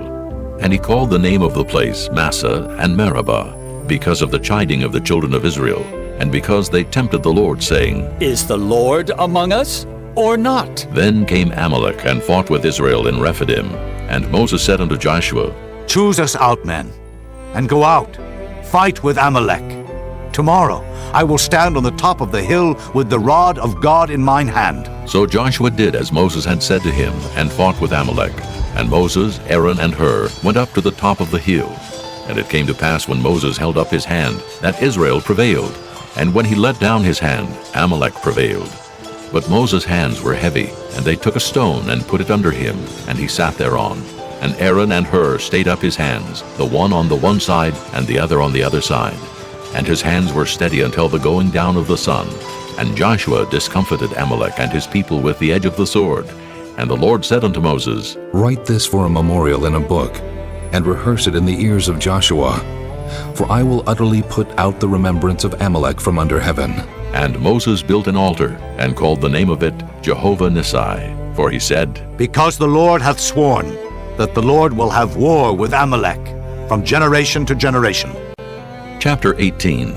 When Jethro, the priest of Midian, Moses' father-in-law, heard of all that God had done for Moses and for Israel his people, and that the Lord had brought Israel out of Egypt, then Jethro, Moses' father-in-law, took Zipporah, Moses' wife, after he had sent her back, and her 2 sons, of which the name of the one was Gershom. For he said, I have been an alien in a strange land, And the name of the other was Eliezer, for "The God of my father," said he, "was mine help, and delivered me from the sword of Pharaoh." And Jethro, Moses' father-in-law, came with his sons and his wife unto Moses into the wilderness, where he encamped at the mount of God. And he said unto Moses, I, thy father-in-law Jethro, am come unto thee, and thy wife and her 2 sons with her. And Moses went out to meet his father-in-law, and did obeisance, and kissed him. And they asked each other of their welfare, and they came into the tent. And Moses told his father-in-law all that the Lord had done unto Pharaoh and to the Egyptians for Israel's sake, and all the travail that had come upon them by the way, and how the Lord delivered them. And Jethro rejoiced for all the goodness which the Lord had done to Israel, whom he had delivered out of the hand of the Egyptians. And Jethro said, Blessed be the Lord, who hath delivered you out of the hand of the Egyptians, and out of the hand of Pharaoh, who hath delivered the people from under the hand of the Egyptians. Now I know that the Lord is greater than all gods, for in the thing wherein they dealt proudly he was above them. And Jethro, Moses' father-in-law, took a burnt offering and sacrifices for God. And Aaron came and all the elders of Israel to eat bread with Moses' father-in-law before God. And it came to pass on the morrow that Moses sat to judge the people, and the people stood by Moses from the morning unto the evening. And when Moses' father-in-law saw all that he did to the people, he said, What is this thing that thou doest to the people? Why sittest thou thyself alone, and all the people stand by thee from morning unto even? And Moses said unto his father-in-law, Because the people come unto me to inquire of God. When they have a matter, they come unto me, and I judge between one and another. And I do make them know the statutes of God, and his laws. And Moses' father-in-law said unto him, The thing that thou doest is not good. Thou wilt surely wear away, both thou and this people that is with thee. For this thing is too heavy for thee. Thou art not able to perform it thyself alone. Hearken now unto my voice. I will give thee counsel, and God shall be with thee. Be thou for the people to Godward, that thou mayest bring the causes unto God. And thou shalt teach them ordinances and laws, and shalt show them the way wherein they must walk, and the work that they must do. Moreover, thou shalt provide out of all the people able men, such as fear God, men of truth, hating covetousness, and place such over them to be rulers of thousands, and rulers of hundreds, rulers of 50s, and rulers of 10s. And let them judge the people at all seasons. And it shall be that every great matter they shall bring unto thee, but every small matter they shall judge. So shall it be easier for thyself, and they shall bear the burden with thee. If thou shalt do this thing, and God command thee so, then thou shalt be able to endure, and all this people shall also go to their place in peace. So Moses hearkened to the voice of his father-in-law, and did all that he had said. And Moses chose able men out of all Israel, and made them heads over the people, rulers of thousands, rulers of hundreds, rulers of 50s, and rulers of 10s. And they judged the people at all seasons. The hard causes they brought unto Moses, but every small matter they judged themselves. And Moses let his father-in-law depart, and he went his way into his own land. Chapter 19. In the 3rd month, when the children of Israel were gone forth out of the land of Egypt, the same day came they into the wilderness of Sinai, for they were departed from Rephidim, and were come to the desert of Sinai, and had pitched in the wilderness. And there Israel camped before the mount. And Moses went up unto God, and the Lord called unto him out of the mountain, saying, Thus shalt thou say to the house of Jacob, and tell the children of Israel, Ye have seen what I did unto the Egyptians, and how I bare you on eagle's wings, and brought you unto myself. Now therefore, if ye will obey my voice indeed, and keep my covenant, then ye shall be a peculiar treasure unto me above all people. For all the earth is mine, and ye shall be unto me a kingdom of priests, and an holy nation. These are the words which thou shalt speak unto the children of Israel. And Moses came and called for the elders of the people, and laid before their faces all these words which the Lord commanded him. And all the people answered together and said, All that the Lord hath spoken we will do. And Moses returned the words of the people unto the Lord. And the Lord said unto Moses, Lo, I come unto thee in a thick cloud, that the people may hear when I speak with thee, and believe thee forever. And Moses told the words of the people unto the Lord. And the Lord said unto Moses, Go unto the people, and sanctify them today and tomorrow, and let them wash their clothes, and be ready against the third day. For the third day the Lord will come down in the sight of all the people upon Mount Sinai. And thou shalt set bounds unto the people round about, saying, Take heed to yourselves, that ye go not up into the mount, or touch the border of it. Whosoever toucheth the mount shall be surely put to death. There shall not an hand touch it, but he shall surely be stoned or shot through.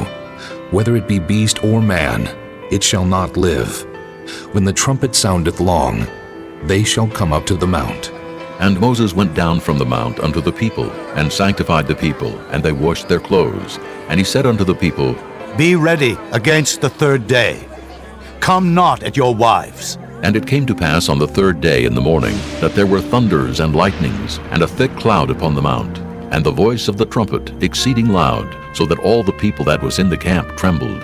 And Moses brought forth the people out of the camp to meet with God, and they stood at the nether part of the mount. And Mount Sinai was altogether on a smoke, because the Lord descended upon it in fire, and the smoke thereof ascended as the smoke of a furnace, and the whole mount quaked greatly. And when the voice of the trumpet sounded long, and waxed louder and louder, Moses spake, and God answered him by a voice. And the Lord came down upon Mount Sinai, on the top of the mount, and the Lord called Moses up to the top of the mount. And Moses went up, and the Lord said unto Moses, Go down, charge the people lest they break through unto the Lord to gaze, and many of them perish. And let the priests also, which come near to the Lord, sanctify themselves, lest the Lord break forth upon them. And Moses said unto the Lord, The people cannot come up to Mount Sinai, for thou chargest us, saying, Set bounds about the mount, and sanctify it. And the Lord said unto him, Away, get thee down, and thou shalt come up, thou and Aaron with thee. But let not the priests and the people break through to come up unto the Lord, lest he break forth upon them. So Moses went down unto the people, and spake unto them. Chapter 20. And God spake all these words, saying, I am the Lord thy God, which have brought thee out of the land of Egypt, out of the house of bondage. Thou shalt have no other gods before me. Thou shalt not make unto thee any graven image, or any likeness of anything that is in heaven above, or that is in the earth beneath, or that is in the water under the earth. Thou shalt not bow down thyself to them, nor serve them. For I, the Lord thy God, am a jealous God, visiting the iniquity of the fathers upon the children unto the third and fourth generation of them that hate me, and showing mercy unto thousands of them that love me, and keep my commandments. Thou shalt not take the name of the Lord thy God in vain, for the Lord will not hold him guiltless that taketh his name in vain. Remember the Sabbath day to keep it holy. 6 days shalt thou labor and do all thy work, but the seventh day is the Sabbath of the Lord thy God. In it thou shalt not do any work, thou, nor thy son, nor thy daughter, thy manservant, nor thy maidservant, nor thy cattle, nor thy stranger that is within thy gates. For in 6 days the Lord made heaven and earth, the sea, and all that in them is, and rested the seventh day. Wherefore the Lord blessed the Sabbath day, and hallowed it. Honor thy father and thy mother, that thy days may be long upon the land which the Lord thy God giveth thee. Thou shalt not kill. Thou shalt not commit adultery. Thou shalt not steal. Thou shalt not bear false witness against thy neighbor. Thou shalt not covet thy neighbor's house. Thou shalt not covet thy neighbor's wife, nor his manservant, nor his maidservant, nor his ox, nor his ass, nor anything that is thy neighbor's. And all the people saw the thunderings and the lightnings, and the noise of the trumpet, and the mountain smoking. And when the people saw it, they removed and stood afar off. And they said unto Moses, Speak thou with us, and we will hear. But let not God speak with us, lest we die. And Moses said unto the people, Fear not, for God is come to prove you, and that his fear may be before your faces, that ye sin not. And the people stood afar off. And Moses drew near unto the thick darkness where God was. And the Lord said unto Moses, Thus thou shalt say unto the children of Israel, Ye have seen that I have talked with you from heaven. Ye shall not make with me gods of silver, neither shall ye make unto you gods of gold. An altar of earth thou shalt make unto me, and shalt sacrifice thereon thy burnt offerings, and thy peace offerings, thy sheep, and thine oxen. In all places where I record my name I will come unto thee, and I will bless thee. And if thou wilt make me an altar of stone, thou shalt not build it of hewn stone, for if thou lift up thy tool upon it, thou hast polluted it. Neither shalt thou go up by steps unto mine altar, that thy nakedness be not discovered thereon. Chapter 21. Now these are the judgments which thou shalt set before them. If thou buy an Hebrew servant, 6 years he shall serve, and in the 7th he shall go out free for nothing. If he came in by himself, he shall go out by himself. If he were married, then his wife shall go out with him. If his master have given him a wife, and she have borne him sons or daughters, the wife and her children shall be her master's, and he shall go out by himself. And if the servant shall plainly say, I love my master, my wife, and my children, I will not go out free, then his master shall bring him unto the judges. He shall also bring him to the door, or unto the doorpost, and his master shall bore his ear through with an awl, and he shall serve him forever. And if a man sell his daughter to be a maidservant, she shall not go out as the men servants do. If she please not her master, who hath betrothed her to himself, then shall he let her be redeemed. To sell her unto a strange nation he shall have no power, seeing he hath dealt deceitfully with her. And if he have betrothed her unto his son, he shall deal with her after the manner of daughters. If he take him another wife, her food, her raiment, and her duty of marriage shall he not diminish. And if he do not these 3 unto her, then shall she go out free without money. He that smiteth a man so that he die, shall be surely put to death. And if a man lie not in wait, but God deliver him into his hand, then I will appoint thee a place whither he shall flee. But if a man come presumptuously upon his neighbor to slay him with guile, thou shalt take him from mine altar, that he may die. And he that smiteth his father or his mother shall be surely put to death. And he that stealeth a man and selleth him, or if he be found in his hand, he shall surely be put to death. And he that curseth his father or his mother shall surely be put to death. And if men strive together, and one smite another with a stone or with his fist, and he die not, but keepeth his bed, if he rise again, and walk abroad upon his staff, then shall he that smote him be quit. Only he shall pay for the loss of his time, and shall cause him to be thoroughly healed. And if a man smite his servant or his maid with a rod, and he die under his hand, he shall be surely punished. Notwithstanding, if he continue a day or 2, he shall not be punished, for he is his money.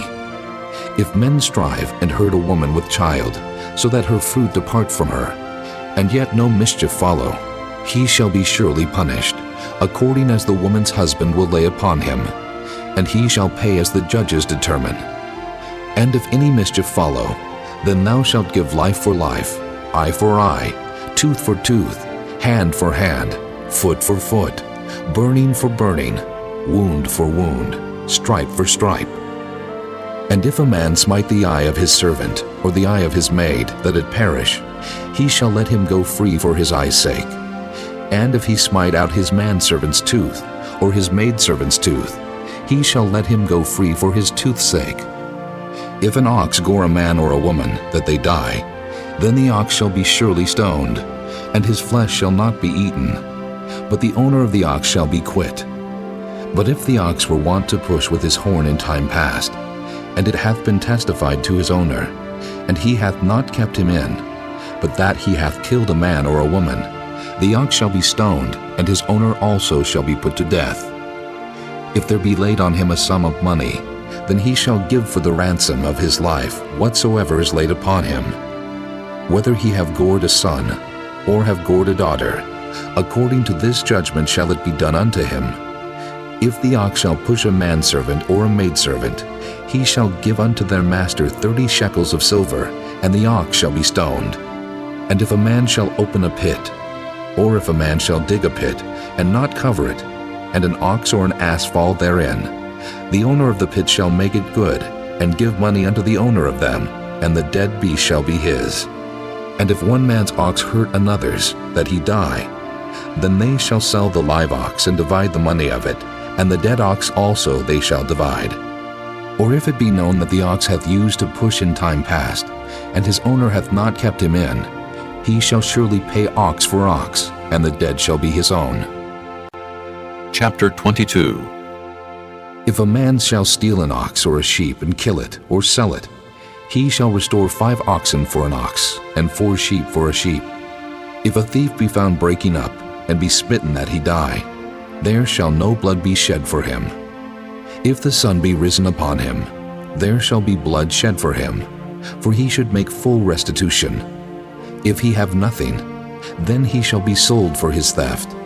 If the theft be certainly found in his hand alive, whether it be ox or ass or sheep, he shall restore double.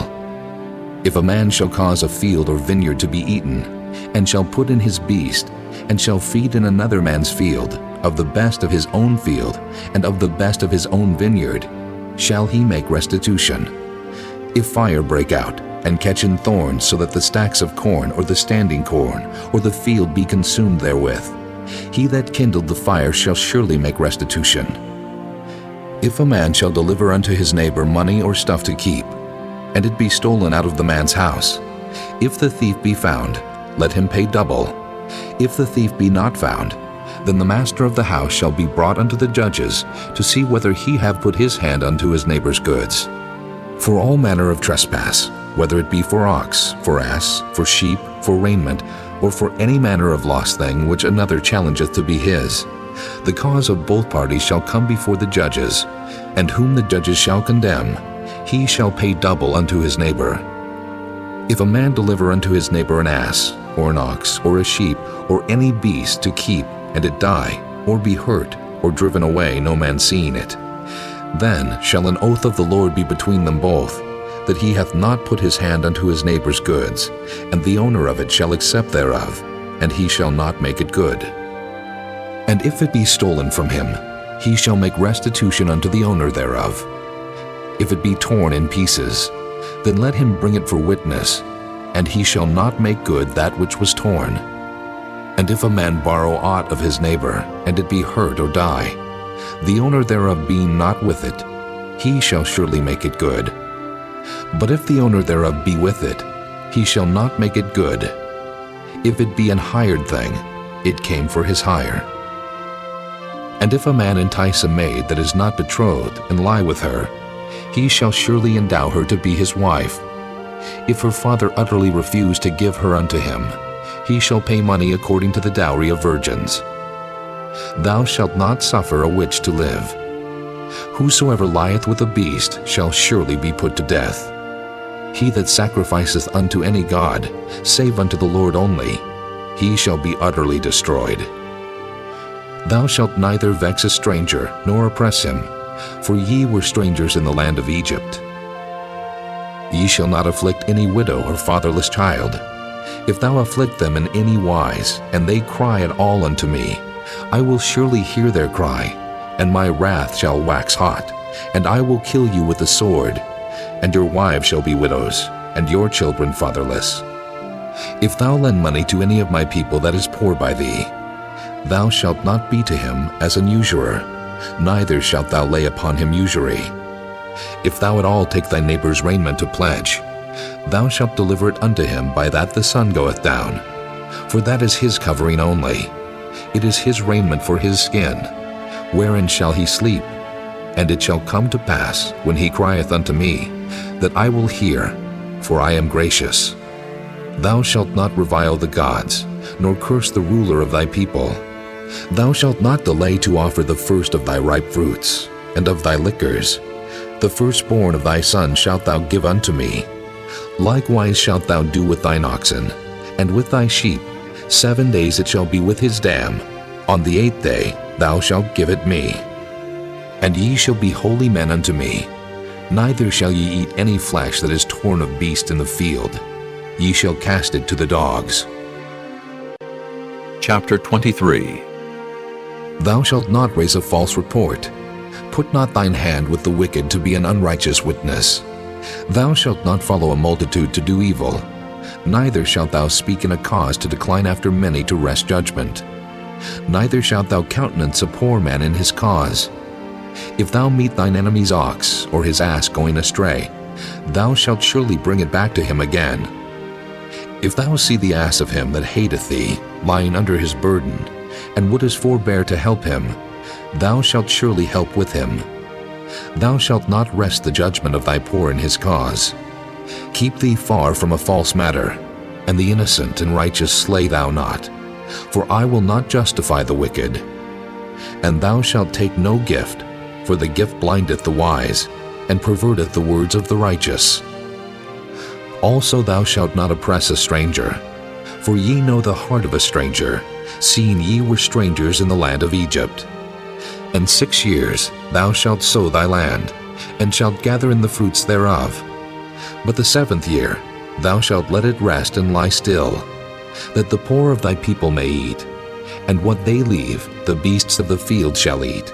In like manner thou shalt deal with thy vineyard, and with thy oliveyard.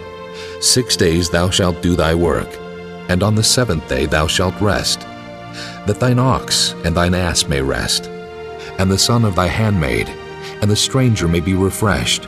And in all things that I have said unto you be circumspect, and make no mention of the name of other gods, neither let it be heard out of thy mouth. 3 times thou shalt keep a feast unto me in the year. Thou shalt keep the feast of unleavened bread. Thou shalt eat unleavened bread 7 days, as I commanded thee, in the time appointed of the month Abib, for in it thou camest out from Egypt. And none shall appear before me empty. And the feast of harvest, the first fruits of thy labors which thou hast sown in the field, and the feast of ingathering, which is in the end of the year, when thou hast gathered in thy labors out of the field. 3 times in the year all thy males shall appear before the Lord God. Thou shalt not offer the blood of my sacrifice with leavened bread, neither shall the fat of my sacrifice remain until the morning. The first of the first fruits of thy land thou shalt bring into the house of the Lord thy God. Thou shalt not see the kid in his mother's milk. Behold, I send an angel before thee, to keep thee in the way, and to bring thee into the place which I have prepared. Beware of him, and obey his voice. Provoke him not, for he will not pardon your transgressions, for my name is in him. But if thou shalt indeed obey his voice, and do all that I speak, then I will be an enemy unto thine enemies, and an adversary unto thine adversaries. For mine angel shall go before thee, and bring thee in unto the Amorites, and the Hittites, and the Perizzites, and the Canaanites, the Hivites, and the Jebusites, and I will cut them off. Thou shalt not bow down to their gods, nor serve them, nor do after their works. But thou shalt utterly overthrow them, and quite break down their images. And ye shall serve the Lord your God, and he shall bless thy bread and thy water, and I will take sickness away from the midst of thee. There shall nothing cast their young, nor be barren in thy land. The number of thy days I will fulfill. I will send my fear before thee, and will destroy all the people to whom thou shalt come, and I will make all thine enemies turn their backs unto thee. And I will send hornets before thee, which shall drive out the Hivite, the Canaanite, and the Hittite from before thee. I will not drive them out from before thee in 1 year, lest the land become desolate, and the beast of the field multiply against thee. By little and little I will drive them out from before thee, until thou be increased and inherit the land. And I will set thy bounds from the Red Sea, even unto the sea of the Philistines, and from the desert unto the river. For I will deliver the inhabitants of the land into your hand, and thou shalt drive them out before thee. Thou shalt make no covenant with them, nor with their gods. They shall not dwell in thy land, lest they make thee sin against me. For if thou serve their gods, it will surely be a snare unto thee.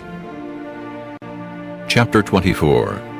And he said unto Moses, Come up unto the Lord, thou, and Aaron, Nadab, and Abihu, and 70 of the elders of Israel, and worship ye afar off. And Moses alone shall come near the Lord, but they shall not come nigh, neither shall the people go up with him. And Moses came and told the people all the words of the Lord, and all the judgments. And all the people answered with one voice and said, All the words which the Lord hath said will we do. And Moses wrote all the words of the Lord, and rose up early in the morning, and builded an altar under the hill, and 12 pillars according to the 12 tribes of Israel. And he sent young men of the children of Israel, which offered burnt offerings, and sacrificed peace offerings of oxen unto the Lord. And Moses took half of the blood, and put it in basins, and half of the blood he sprinkled on the altar. And he took the book of the covenant, and read it in the audience of the people, and they said, All that the Lord hath said will we do, and be obedient. And Moses took the blood, and sprinkled it on the people, and said, Behold, the blood of the covenant, which the Lord hath made with you concerning all these words. Then went up Moses and Aaron, Nadab and Abihu, and 70 of the elders of Israel, and they saw the God of Israel. And there was under his feet as it were a paved work of a sapphire stone, and as it were the body of heaven in his clearness. And upon the nobles of the children of Israel he laid not his hand. Also they saw God, and did eat and drink. And the Lord said unto Moses, Come up to me into the mount, and be there, and I will give thee tables of stone, and a law and commandments which I have written, that thou mayest teach them.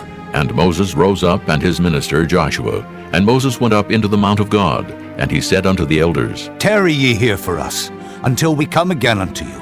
And behold, Aaron and Hur are with you. If any man have any matters to do, let him come unto them. And Moses went up into the mount, and a cloud covered the mount. And the glory of the Lord abode upon Mount Sinai, and the cloud covered it 6 days. And the 7th day he called unto Moses out of the midst of the cloud. And the sight of the glory of the Lord was like devouring fire on the top of the mount in the eyes of the children of Israel. And Moses went into the midst of the cloud, and gat him up into the mount. And Moses was in the mount 40 days and 40 nights. Chapter 25. And the Lord spake unto Moses, saying, Speak unto the children of Israel, that they bring me an offering. Of every man that giveth it willingly, with his heart ye shall take my offering.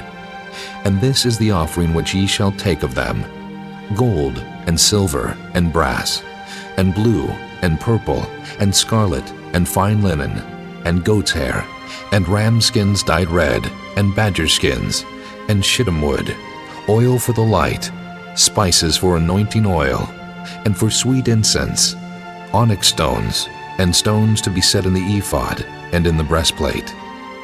And let them make me a sanctuary, that I may dwell among them, according to all that I show thee, after the pattern of the tabernacle, and the pattern of all the instruments thereof, even so shall ye make it. And they shall make an ark of shittim wood. 2 cubits and a half shall be the length thereof, and 1 cubit and a half the breadth thereof, and 1 cubit and a half the height thereof. And thou shalt overlay it with pure gold. Within and without shalt thou overlay it, and shalt make upon it a crown of gold round about. And thou shalt cast 4 rings of gold for it, and put them in the 4 corners thereof. And 2 rings shall be in the one side of it, and 2 rings in the other side of it. And thou shalt make staves of shittim wood, and overlay them with gold. And thou shalt put the staves into the rings by the sides of the ark, that the ark may be borne with them. The stave shall be in the rings of the ark. They shall not be taken from it. And thou shalt put into the ark the testimony which I shall give thee. And thou shalt make a mercy seat of pure gold. 2 cubits and a half shall be the length thereof, and 1 cubit and a half the breadth thereof. And thou shalt make 2 cherubims of gold. Of beaten work shalt thou make them in the 2 ends of the mercy seat. And make 1 cherub on the one end, and the other cherub on the other end. Even of the mercy seat shall ye make the cherubims on the 2 ends thereof. And the cherubims shall stretch forth their wings on high, covering the mercy seat with their wings, and their faces shall look one to another. Toward the mercy seat shall the faces of the cherubims be. And thou shalt put the mercy seat above upon the ark, and in the ark thou shalt put the testimony that I shall give thee. And there I will meet with thee, and I will commune with thee from above the mercy seat, from between the 2 cherubims which are upon the ark of the testimony, of all things which I will give thee in commandment unto the children of Israel. Thou shalt also make a table of shittim wood. 2 cubits shall be the length thereof, and 1 cubit the breadth thereof, and 1 cubit and a half the height thereof. And thou shalt overlay it with pure gold, and make thereto a crown of gold round about. And thou shalt make unto it a border of an handbreadth round about, and thou shalt make a golden crown to the border thereof round about. And thou shalt make for it 4 rings of gold, and put the rings in the 4 corners that are on the 4 feet thereof. Over against the border shall the rings be for places of the staves to bear the table. And thou shalt make the staves of shittim wood, and overlay them with gold, that the table may be borne with them. And thou shalt make the dishes thereof, and spoons thereof, and covers thereof, and bowls thereof, to cover withal, of pure gold shalt thou make them. And thou shalt set upon the table showbread before me alway. And thou shalt make a candlestick of pure gold, of beaten work shall the candlestick be made. His shaft, and his branches, his bowls, his knops, and his flowers shall be of the same. And 6 branches shall come out of the sides of it, 3 branches of the candlestick out of the one side, and 3 branches of the candlestick out of the other side. 3 bowls made like unto almonds, with a knop and a flower in one branch, and 3 bowls made like almonds in the other branch, with a knop and a flower. So in the 6 branches that come out of the candlestick, and in the candlestick shall be 4 bowls made like unto almonds, with their knops and their flowers. And there shall be a knop under 2 branches of the same, and a knop under 2 branches of the same, and a knop under 2 branches of the same, according to the 6 branches that proceed out of the candlestick. Their knops and their branches shall be of the same. All it shall be one beaten work of pure gold. And thou shalt make the 7 lamps thereof, and they shall light the lamps thereof, that they may give light over against it. And the tongs thereof, and the snuff dishes thereof, shall be of pure gold. Of a talent of pure gold shall he make it, with all these vessels. And look that thou make them after their pattern, which was showed thee in the mount. Chapter 26. Moreover, thou shalt make the tabernacle with 10 curtains of fine twined linen, and blue, and purple, and scarlet. With cherubims of cunning work shalt thou make them. The length of one curtain shall be 28 cubits, and the breadth of one curtain 4 cubits. And every one of the curtains shall have one measure. The 5 curtains shall be coupled together, one to another, and other 5 curtains shall be coupled one to another. And thou shalt make loops of blue upon the edge of the one curtain from the selvage in the coupling. And likewise shalt thou make in the uttermost edge of another curtain, in the coupling of the second. 50 loops shalt thou make in the one curtain, and 50 loops shalt thou make in the edge of the curtain that is in the coupling of the second, that the loops may take hold one of another. And thou shalt make 50 tacks of gold, and couple the curtains together with the tacks, and it shall be one tabernacle. And thou shalt make curtains of goat's hair to be a covering upon the tabernacle. 11 curtains shalt thou make. The length of one curtain shall be 30 cubits, and the breadth of one curtain 4 cubits. And the 11 curtains shall be all of one measure. And thou shalt couple 5 curtains by themselves, and 6 curtains by themselves, and shalt double the 6th curtain in the forefront of the tabernacle. And thou shalt make 50 loops on the edge of the one curtain that is outmost in the coupling, and 50 loops in the edge of the curtain which coupleth the second. And thou shalt make 50 tacks of brass, and put the tacks into the loops, and couple the tent together, that it may be one. And the remnant that remaineth of the curtains of the tent, the half curtain that remaineth, shall hang over the backside of the tabernacle. And a cubit on the one side, and a cubit on the other side of that which remaineth in the length of the curtains of the tent. It shall hang over the sides of the tabernacle, on this side and on that side to cover it. And thou shalt make a covering for the tent of ram skins dyed red, and a covering above of badger skins. And thou shalt make boards for the tabernacle of shittim wood standing up. 10 cubits shall be the length of a board, and a cubit and a half shall be the breadth of one board.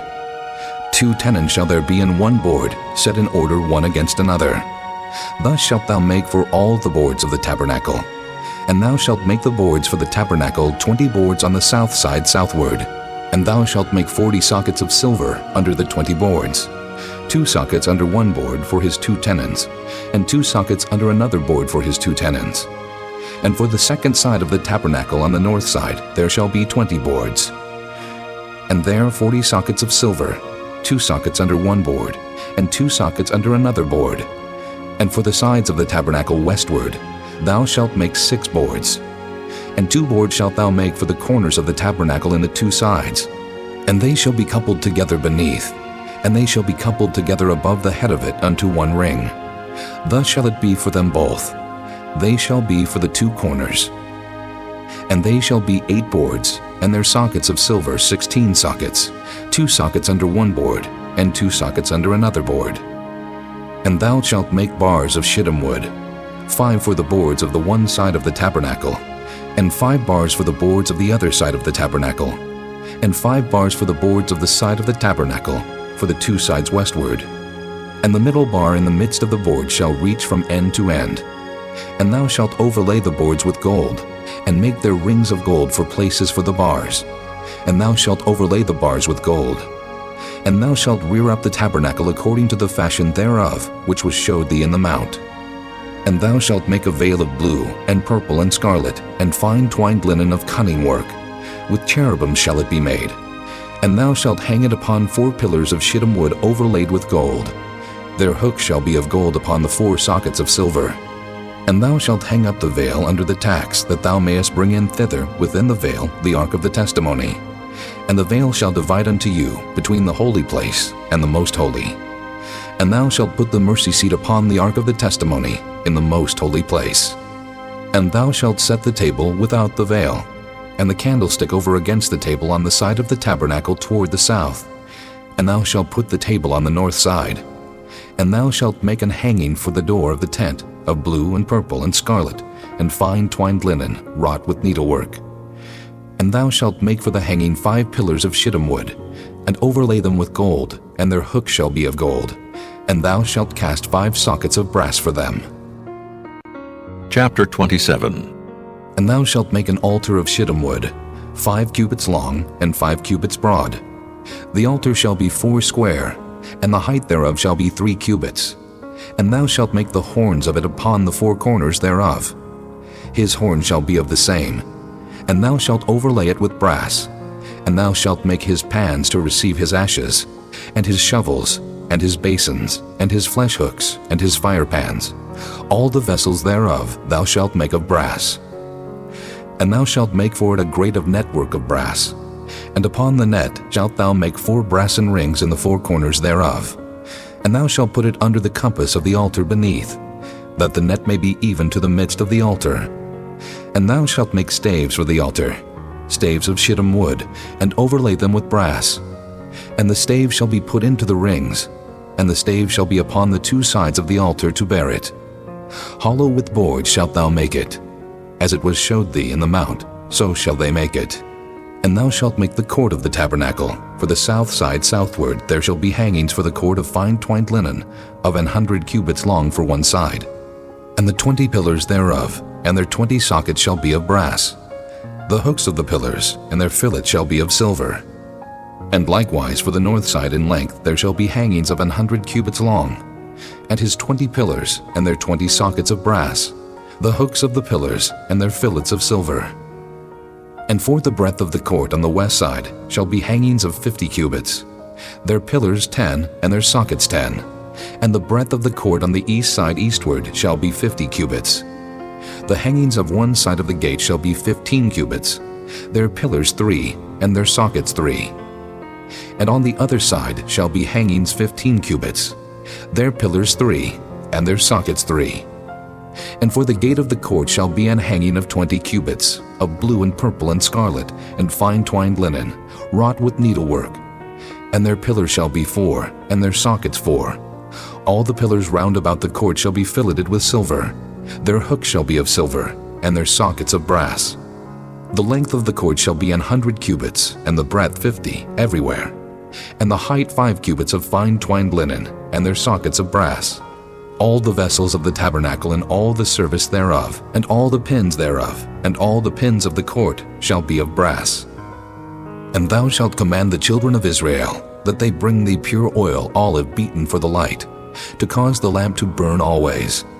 In the tabernacle of the congregation without the veil, which is before the testimony, Aaron and his sons shall order it from evening to morning before the Lord. It shall be a statute forever unto their generations on the behalf of the children of Israel. Chapter 28. And take thou unto thee Aaron thy brother, and his sons with him from among the children of Israel, that he may minister unto me in the priest's office, even Aaron, Nadab, and Abihu, Eleazar, and Ithamar, Aaron's sons. And thou shalt make holy garments for Aaron thy brother, for glory and for beauty. And thou shalt speak unto all that are wise-hearted, whom I have filled with the spirit of wisdom, that they may make Aaron's garments to consecrate him, that he may minister unto me in the priest's office. And these are the garments which they shall make: a breastplate, and an ephod, and a robe, and a broidered coat, a mitre, and a girdle. And they shall make holy garments for Aaron thy brother and his sons, that he may minister unto me in the priest's office. And they shall take gold, and blue, and purple, and scarlet, and fine linen. And they shall make the ephod of gold, of blue, and of purple, of scarlet, and fine twined linen with cunning work. It shall have the 2 shoulder pieces thereof joined at the 2 edges thereof, and so it shall be joined together. And the curious girdle of the ephod which is upon it shall be of the same according to the work thereof, even of gold, of blue, and purple, and scarlet, and fine twined linen. And thou shalt take 2 onyx stones, and grave on them the names of the children of Israel, 6 of their names on one stone, and the other 6 names of the rest on the other stone according to their birth. With the work of an engraver in stone, like the engravings of a signet, shalt thou engrave the 2 stones with the names of the children of Israel. Thou shalt make them to be set in ouches of gold. And thou shalt put the 2 stones upon the shoulders of the ephod for stones of memorial unto the children of Israel. And Aaron shall bear their names before the Lord upon his 2 shoulders for a memorial. And thou shalt make ouches of gold, and 2 chains of pure gold at the ends, of wreathen work shalt thou make them, and fasten the wreathen chains to the ouches. And thou shalt make the breastplate of judgment with cunning work. After the work of the ephod thou shalt make it. Of gold, of blue, and of purple, and of scarlet, and of fine twined linen shalt thou make it. 4 square it shall be beam doubled. A span shall be the length thereof, and a span shall be the breadth thereof. And thou shalt set in it settings of stones, even 4 rows of stones. The first row shall be a sardius, a topaz, and a carbuncle. This shall be the first row. And the second row shall be an emerald, a sapphire, and a diamond. And the third row, a ligure, an agate, and an amethyst. And the fourth row, a beryl, and an onyx, and a jasper. They shall be set in gold in their enclosings. And the stones shall be with the names of the children of Israel, 12 according to their names, like the engravings of a signet. Every one with his name shall they be according to the 12 tribes. And thou shalt make upon the breastplate chains at the ends of wreathen work of pure gold. And thou shalt make upon the breastplate 2 rings of gold, and shalt put the 2 rings on the 2 ends of the breastplate. And thou shalt put the 2 wreathen chains of gold in the 2 rings which are on the ends of the breastplate. And the other 2 ends of the 2 wreathen chains thou shalt fasten in the 2 ouches, and put them on the shoulder pieces of the ephod before it. And thou shalt make 2 rings of gold, and thou shalt put them upon the 2 ends of the breastplate in the border thereof, which is in the side of the ephod inward. And 2 other rings of gold thou shalt make, and shalt put them on the 2 sides of the ephod underneath, toward the forepart thereof, over against the other coupling thereof, above the curious girdle of the ephod. And they shall bind the breastplate by the rings thereof unto the rings of the ephod with a lace of blue, that it may be above the curious girdle of the ephod, and that the breastplate be not loosed from the ephod. And Aaron shall bear the names of the children of Israel in the breastplate of judgment upon his heart, when he goeth in unto the holy place, for a memorial before the Lord continually. And thou shalt put in the breastplate of judgment the Urim and the Thummim, and they shall be upon Aaron's heart when he goeth in before the Lord. And Aaron shall bear the judgment of the children of Israel upon his heart before the Lord continually. And thou shalt make the robe of the ephod all of blue, and there shall be an hole in the top of it, in the midst thereof. It shall have a binding of woven work round about the whole of it, as it were the hole of an habergeon, that it be not rent. And beneath, upon the hem of it, thou shalt make pomegranates of blue, and of purple, and of scarlet, round about the hem thereof, and bells of gold between them round about. A golden bell and a pomegranate, a golden bell and a pomegranate, upon the hem of the robe round about. And it shall be upon Aaron to minister, and his sound shall be heard when he goeth in unto the holy place before the Lord, and when he cometh out, that he die not. And thou shalt make a plate of pure gold, and grave upon it, like the engravings of a signet, Holiness to the Lord. And thou shalt put it on a blue lace, that it may be upon the mitre. Upon the forefront of the mitre it shall be. And it shall be upon Aaron's forehead, that Aaron may bear the iniquity of the holy things, which the children of Israel shall hallow in all their holy gifts. And it shall be always upon his forehead, that they may be accepted before the Lord.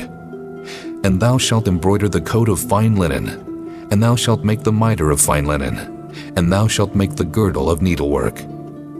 And for Aaron's sons thou shalt make coats, and thou shalt make for them girdles, and bonnets shalt thou make for them, for glory and for beauty. And thou shalt put them upon Aaron thy brother, and his sons with him, and shalt anoint them, and consecrate them, and sanctify them, that they may minister unto me in the priest's office. And thou shalt make them linen breeches to cover their nakedness. From the loins even unto the thighs they shall reach. And they shall be upon Aaron and upon his sons when they come in unto the tabernacle of the congregation, or when they come near unto the altar to minister in the holy place, that they bear not iniquity and die. It shall be a statute forever unto him and his seed after him. Chapter 29. And this is the thing that thou shalt do unto them, to hallow them, to minister unto me in the priest's office. Take 1 young bullock, and 2 rams without blemish, and unleavened bread, and cakes unleavened tempered with oil, and wafers unleavened anointed with oil. Of wheaten flour shalt thou make them. And thou shalt put them into 1 basket, and bring them in the basket with the bullock and the 2 rams. And Aaron and his sons thou shalt bring unto the door of the tabernacle of the congregation, and shalt wash them with water. And thou shalt take the garments, and put upon Aaron the coat, and the robe of the ephod, and the ephod, and the breastplate, and gird him with the curious girdle of the ephod. And thou shalt put the mitre upon his head, and put the holy crown upon the mitre. Then shalt thou take the anointing oil, and pour it upon his head, and anoint him. And thou shalt bring his sons, and put coats upon them, and thou shalt gird them with girdles, Aaron and his sons, and put the bonnets on them, and the priest's office shall be theirs for a perpetual statute. And thou shalt consecrate Aaron and his sons. And thou shalt cause a bullock to be brought before the tabernacle of the congregation. And Aaron and his sons shall put their hands upon the head of the bullock. And thou shalt kill the bullock before the Lord, by the door of the tabernacle of the congregation. And thou shalt take of the blood of the bullock, and put it upon the horns of the altar with thy finger, and pour all the blood beside the bottom of the altar. And thou shalt take all the fat that covereth the inwards, and the caul that is above the liver, and the 2 kidneys, and the fat that is upon them, and burn them upon the altar. But the flesh of the bullock, and his skin, and his dung, shalt thou burn with fire without the camp. It is a sin offering. Thou shalt also take 1 ram, and Aaron and his sons shall put their hands upon the head of the ram. And thou shalt slay the ram. And thou shalt take his blood, and sprinkle it round about upon the altar. And thou shalt cut the ram in pieces, and wash the inwards of him, and his legs, and put them unto his pieces, and unto his head. And thou shalt burn the whole ram upon the altar. It is a burnt offering unto the Lord. It is a sweet savor, an offering made by fire unto the Lord. And thou shalt take the other ram, and Aaron and his sons shall put their hands upon the head of the ram. Then shalt thou kill the ram, and take of his blood, and put it upon the tip of the right ear of Aaron, and upon the tip of the right ear of his sons, and upon the thumb of their right hand, and upon the great toe of their right foot, and sprinkle the blood upon the altar round about. And thou shalt take of the blood that is upon the altar, and of the anointing oil, and sprinkle it upon Aaron, and upon his garments, and upon his sons, and upon the garments of his sons with him. And he shall be hallowed, and his garments and his sons' garments with him. Also thou shalt take of the ram the fat and the rump, and the fat that covereth the inwards, and the caul above the liver, and the 2 kidneys, and the fat that is upon them, and the right shoulder, for it is a ram of consecration. And 1 loaf of bread, and 1 cake of oiled bread, and 1 wafer out of the basket of the unleavened bread that is before the Lord. And thou shalt put all in the hands of Aaron, and in the hands of his sons, and shalt wave them for a wave offering before the Lord. And thou shalt receive them of their hands, and burn them upon the altar for a burnt offering, for a sweet savor before the Lord. It is an offering made by fire unto the Lord. And thou shalt take the breast of the ram of Aaron's consecration, and wave it for a wave offering before the Lord, and it shall be thy part. And thou shalt sanctify the breast of the wave offering, and the shoulder of the heave offering, which is waved, and which is heaved up, of the ram of the consecration, even of that which is for Aaron, and of that which is for his sons. And it shall be Aaron's and his sons by a statute forever from the children of Israel. For it is an heave offering, and it shall be an heave offering from the children of Israel of the sacrifice of their peace offerings, even their heave offering unto the Lord. And the holy garments of Aaron shall be his sons after him, to be anointed therein, and to be consecrated in them. And that son that is priest in his stead shall put them on 7 days, when he cometh into the tabernacle of the congregation to minister in the holy place. And thou shalt take the ram of the consecration, and seethe his flesh in the holy place. And Aaron and his sons shall eat the flesh of the ram, and the bread that is in the basket by the door of the tabernacle of the congregation. And they shall eat those things wherewith the atonement was made, to consecrate and to sanctify them. But a stranger shall not eat thereof, because they are holy. And if aught of the flesh of the consecrations, or of the bread remain unto the morning, then thou shalt burn the remainder with fire. It shall not be eaten, because it is holy. And thus shalt thou do unto Aaron, and to his sons, according to all things which I have commanded thee. 7 days shalt thou consecrate them, and thou shalt offer every day a bullock for a sin offering for atonement. And thou shalt cleanse the altar, when thou hast made an atonement for it, and thou shalt anoint it to sanctify it. 7 days thou shalt make an atonement for the altar, and sanctify it, and it shall be an altar most holy. Whatsoever toucheth the altar shall be holy. Now this is that which thou shalt offer upon the altar: 2 lambs of the first year, day by day continually. The 1 lamb thou shalt offer in the morning, and the other lamb thou shalt offer at even. And with the 1 lamb 1/10 deal of flour mingled with the 4th part of an hin of beaten oil, and the 4th part of an hin of wine for a drink offering.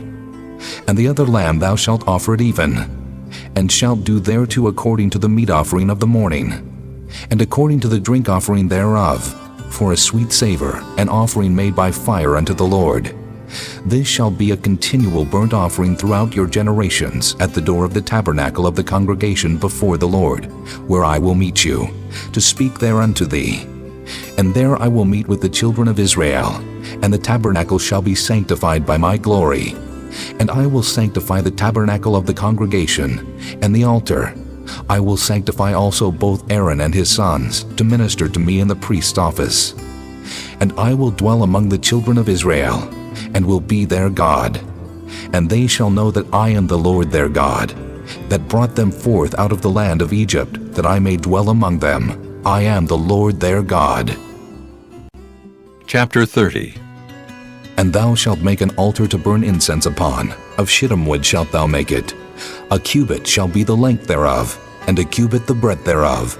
4 square shall it be, and 2 cubits shall be the height thereof. The horns thereof shall be of the same. And thou shalt overlay it with pure gold, the top thereof, and the sides thereof round about, and the horns thereof. And thou shalt make unto it a crown of gold round about. And 2 golden rings shalt thou make to it under the crown of it, by the 2 corners thereof. Upon the 2 sides of it shalt thou make it, and they shall be for places for the staves to bear it withal. And thou shalt make the staves of shittim wood, and overlay them with gold. And thou shalt put it before the veil that is by the ark of the testimony, before the mercy seat that is over the testimony, where I will meet with thee.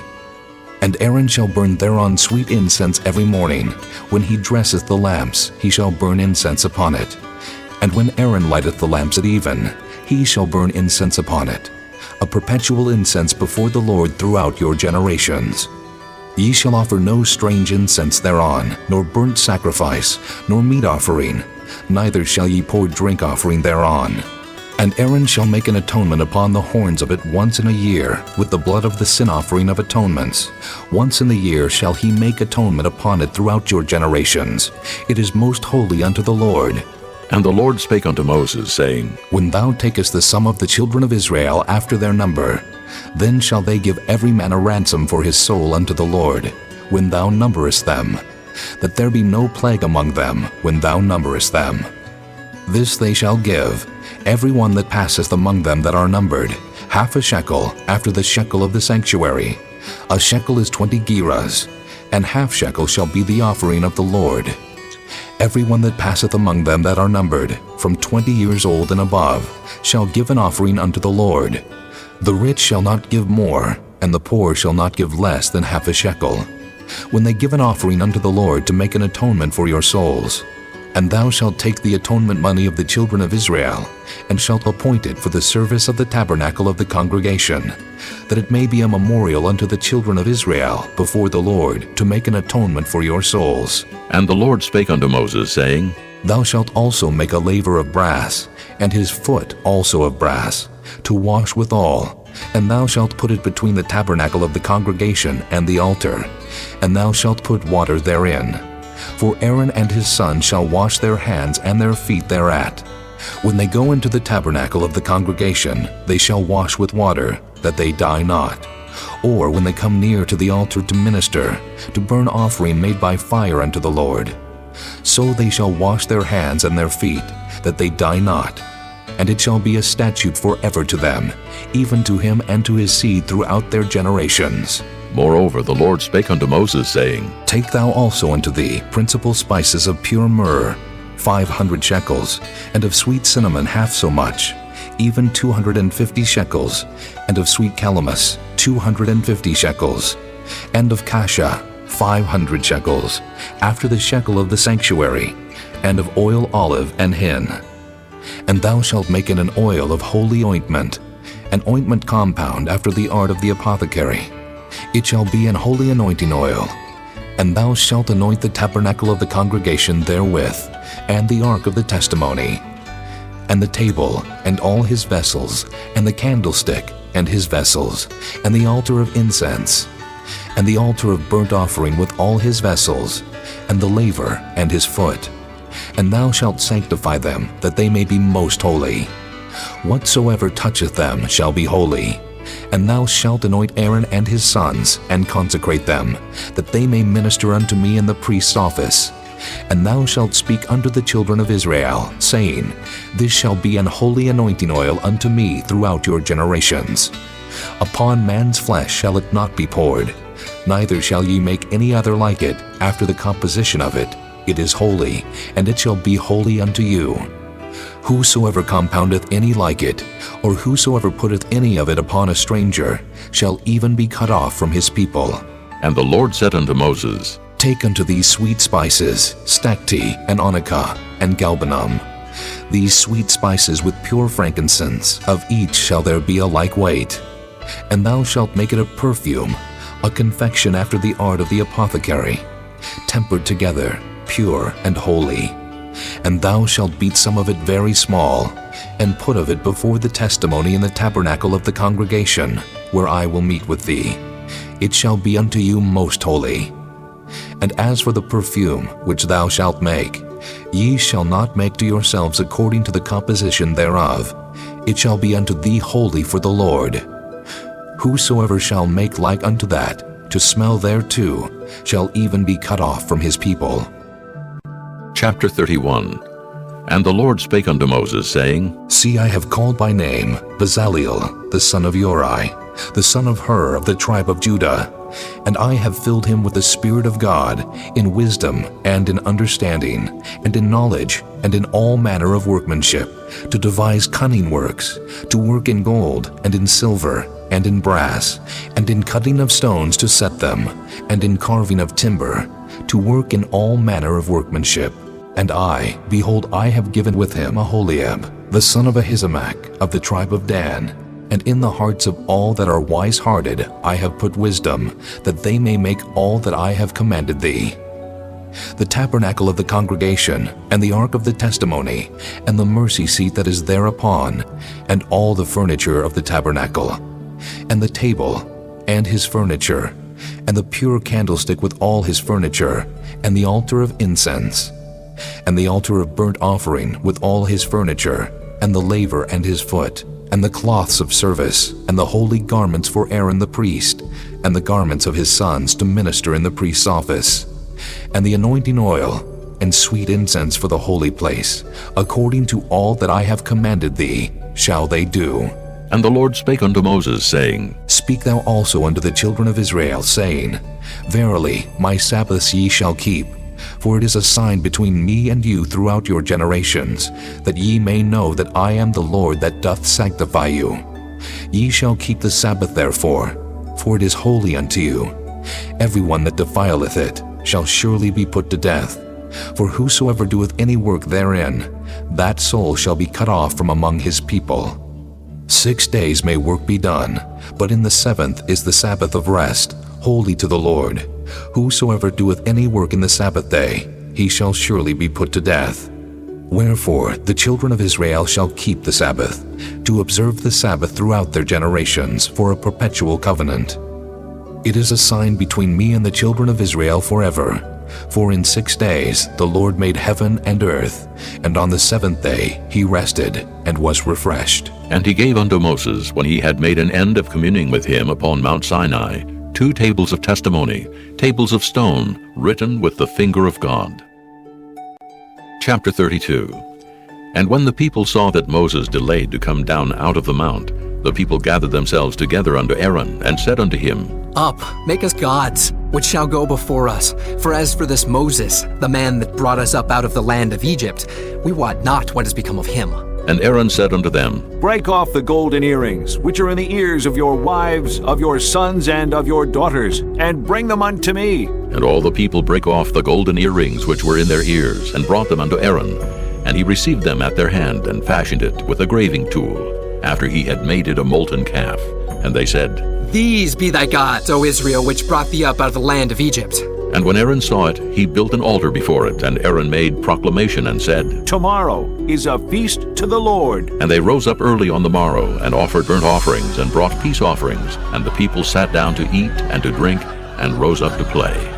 And the Lord said unto Moses, Go, get thee down, for thy people which thou broughtest out of the land of Egypt have corrupted themselves. They have turned aside quickly out of the way which I commanded them. They have made them a molten calf, and have worshipped it, and have sacrificed thereunto, and said, These be thy gods, O Israel, which have brought thee up out of the land of Egypt. And the Lord said unto Moses, I have seen this people, and, behold, it is a stiff-necked people. Now therefore let me alone, that my wrath may wax hot against them, and that I may consume them, and I will make of thee a great nation. And Moses besought the Lord his God, and said, Lord, why doth thy wrath wax hot against thy people, which thou hast brought forth out of the land of Egypt with great power, and with a mighty hand? Wherefore should the Egyptians speak, and say, For mischief did he bring them out to slay them in the mountains, and to consume them from the face of the earth? Turn from thy fierce wrath, and repent of this evil against thy people. Remember Abraham, Isaac, and Israel, thy servants, to whom thou swarest by thine own self, and saidst unto them, I will multiply your seed as the stars of heaven, and all this land that I have spoken of will I give unto your seed, and they shall inherit it forever. And the Lord repented of the evil which he thought to do unto his people. And Moses turned, and went down from the mount, and the 2 tables of the testimony were in his hand. The tables were written on both their sides, on the one side and on the other were they written. And the tables were the work of God, and the writing was the writing of God, graven upon the tables. And when Joshua heard the noise of the people as they shouted, he said unto Moses, There is a noise of war in the camp.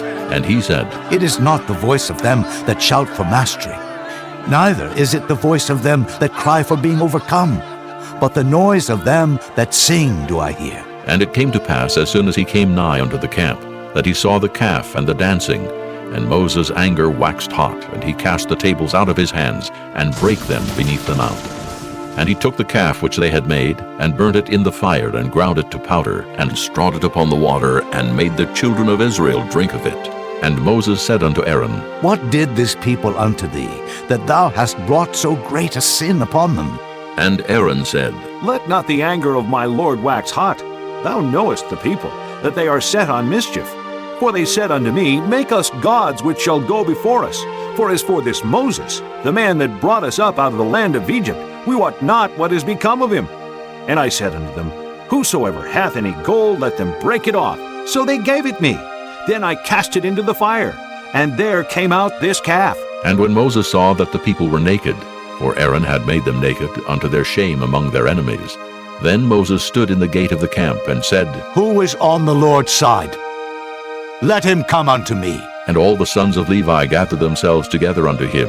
And he said unto them, Thus saith the Lord God of Israel, Put every man his sword by his side, and go in and out from gate to gate throughout the camp, and slay every man his brother, and every man his companion, and every man his neighbor. And the children of Levi did according to the word of Moses. And there fell of the people that day about 3,000 men. For Moses had said, Consecrate yourselves today to the Lord, even every man upon his son, and upon his brother, that he may bestow upon you a blessing this day. And it came to pass on the morrow, that Moses said unto the people, Ye have sinned a great sin. And now I will go up unto the Lord. Peradventure I shall make an atonement for your sin. And Moses returned unto the Lord, and said, Oh, this people have sinned a great sin, and have made them gods of gold. Yet now, if thou wilt forgive their sin, and if not, blot me, I pray thee, out of thy book which thou hast written. And the Lord said unto Moses, Whosoever hath sinned against me, him will I blot out of my book. Therefore now go, lead the people unto the place of which I have spoken unto thee. Behold, mine angel shall go before thee. Nevertheless, in the day when I visit, I will visit their sin upon them. And the Lord plagued the people, because they made the calf which Aaron made. Chapter 33. And the Lord said unto Moses, Depart, and go up hence, thou and the people which thou hast brought up out of the land of Egypt, unto the land which I swear unto Abraham, to Isaac, and to Jacob, saying, Unto thy seed will I give it. And I will send an angel before thee, and I will drive out the Canaanite, the Amorite, and the Hittite, and the Perizzite, the Hivite, and the Jebusite, unto a land flowing with milk and honey. For I will not go up in the midst of thee, for thou art a stiff-necked people, lest I consume thee in the way. And when the people heard these evil tidings, they mourned, and no man did put on him his ornaments. For the Lord had said unto Moses, Say unto the children of Israel, Ye are a stiff-necked people. I will come up into the midst of thee in a moment, and consume thee. Therefore now put off thy ornaments from thee, that I may know what to do unto thee. And the children of Israel stripped themselves of their ornaments by the Mount Horeb. And Moses took the tabernacle, and pitched it without the camp, afar off from the camp, and called it the tabernacle of the congregation. And it came to pass that every one which sought the Lord went out unto the tabernacle of the congregation, which was without the camp. And it came to pass, when Moses went out unto the tabernacle, that all the people rose up, and stood every man at his tent door, and looked after Moses until he was gone into the tabernacle. And it came to pass, as Moses entered into the tabernacle, the cloudy pillar descended, and stood at the door of the tabernacle, and the Lord talked with Moses. And all the people saw the cloudy pillar stand at the tabernacle door, and all the people rose up and worshipped, every man in his tent door. And the Lord spake unto Moses face to face, as a man speaketh unto his friend. And he turned again into the camp. But his servant Joshua the son of Nun, a young man, departed not out of the tabernacle. And Moses said unto the Lord, See, thou sayest unto me, Bring up this people. And thou hast not let me know whom thou wilt send with me. Yet thou hast said, I know thee by name, and thou hast also found grace in my sight. Now, therefore, I pray thee, if I have found grace in thy sight, show me now thy way, that I may know thee, that I may find grace in thy sight, and consider that this nation is thy people. And he said, My presence shall go with thee, and I will give thee rest. And he said unto him, If thy presence go not with me, carry us not up hence. For wherein shall it be known here that I and thy people have found grace in thy sight? Is it not in that thou goest with us? So shall we be separated, I and thy people, from all the people that are upon the face of the earth. And the Lord said unto Moses, I will do this thing also that thou hast spoken, for thou hast found grace in my sight, and I know thee by name. And he said, I beseech thee, show me thy glory. And he said, I will make all my goodness pass before thee, and I will proclaim the name of the Lord before thee, and will be gracious to whom I will be gracious, and will show mercy on whom I will show mercy. And he said, Thou canst not see my face, for there shall no man see me and live. And the Lord said, Behold, there is a place by me, and thou shalt stand upon a rock. And it shall come to pass, while my glory passeth by, that I will put thee in a cleft of the rock, and will cover thee with my hand while I pass by. And I will take away mine hand, and thou shalt see my back parts, but my face shall not be seen.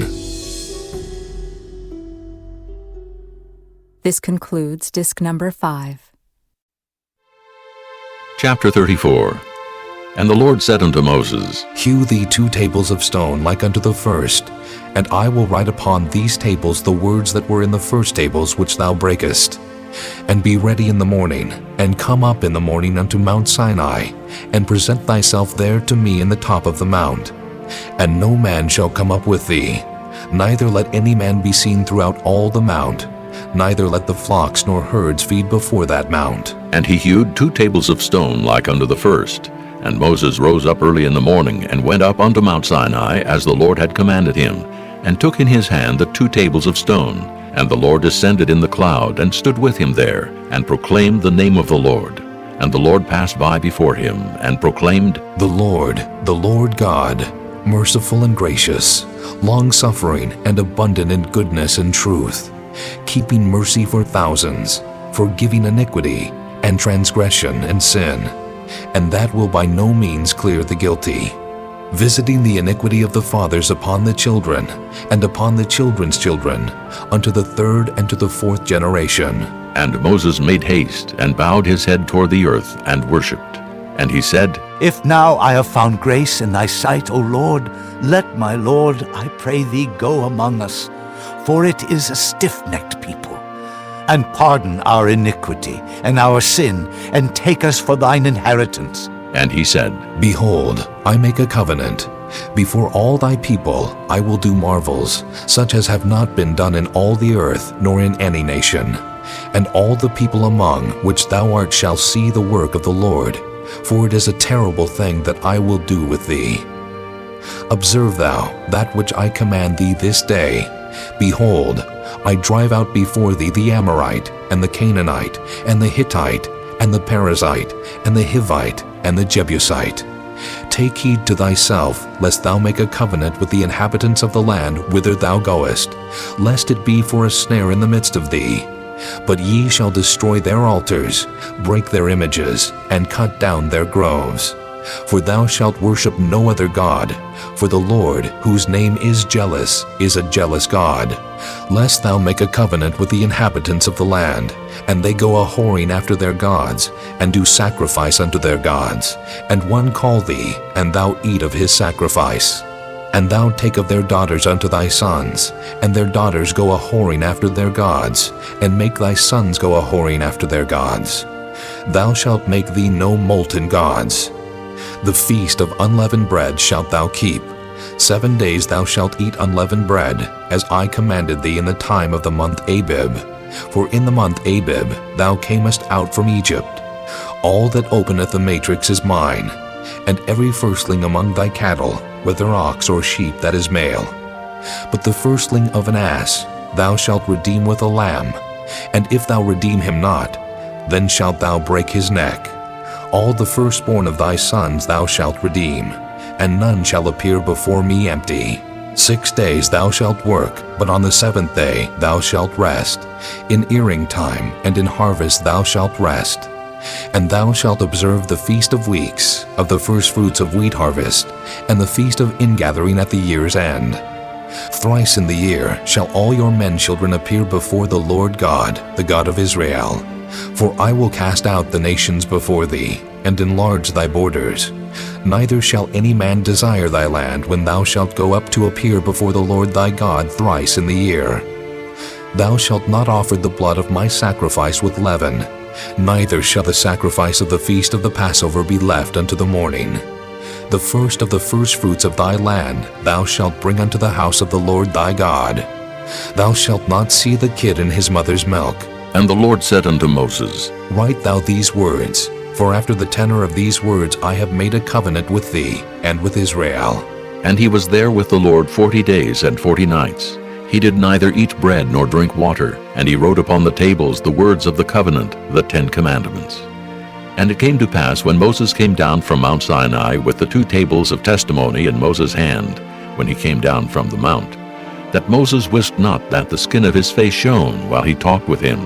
And when Aaron and all the children of Israel saw Moses, behold, the skin of his face shone, and they were afraid to come nigh him. And Moses called unto them, and Aaron and all the rulers of the congregation returned unto him, and Moses talked with them. And afterward all the children of Israel came nigh, and he gave them in commandment all that the Lord had spoken with him in Mount Sinai. Until Moses had done speaking with them, he put a veil on his face. But when Moses went in before the Lord to speak with him, he took the veil off until he came out. And he came out and spake unto the children of Israel that which he was commanded. And the children of Israel saw the face of Moses, that the skin of Moses' face shone. And Moses put the veil upon his face again, until he went in to speak with him. Chapter 35.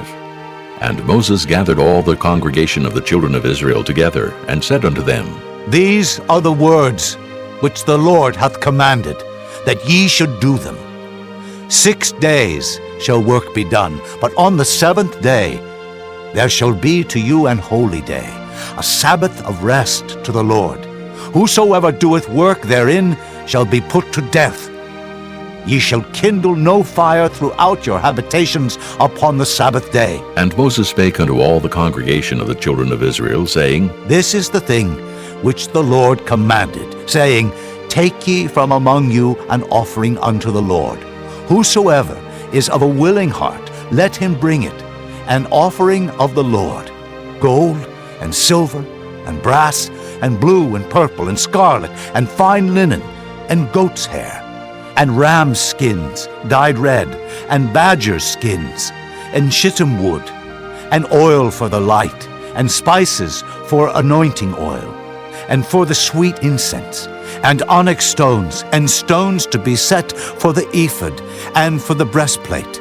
And every wise-hearted among you shall come and make all that the Lord hath commanded: the tabernacle, his tent and his covering, his tacks and his boards, his bars, his pillars and his sockets, the ark and the staves thereof, with the mercy seat and the veil of the covering, the table and his staves and all his vessels, and the showbread, the candlestick also for the light, and his furniture, and his lamps with the oil for the light, and the incense altar, and his staves, and the anointing oil, and the sweet incense, and the hanging for the door at the entering in of the tabernacle, the altar of burnt offering, with his brazen grate, his staves, and all his vessels, the laver and his foot, the hangings of the court, his pillars and their sockets, and the hanging for the door of the court, the pins of the tabernacle,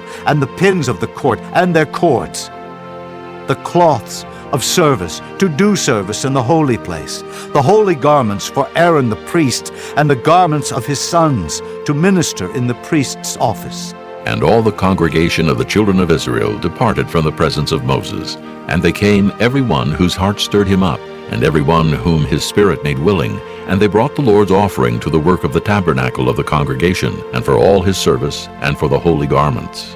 And they came, both men and women, as many as were willing-hearted, and brought bracelets and earrings and rings and tablets, all jewels of gold. And every man that offered an offering of gold unto the Lord.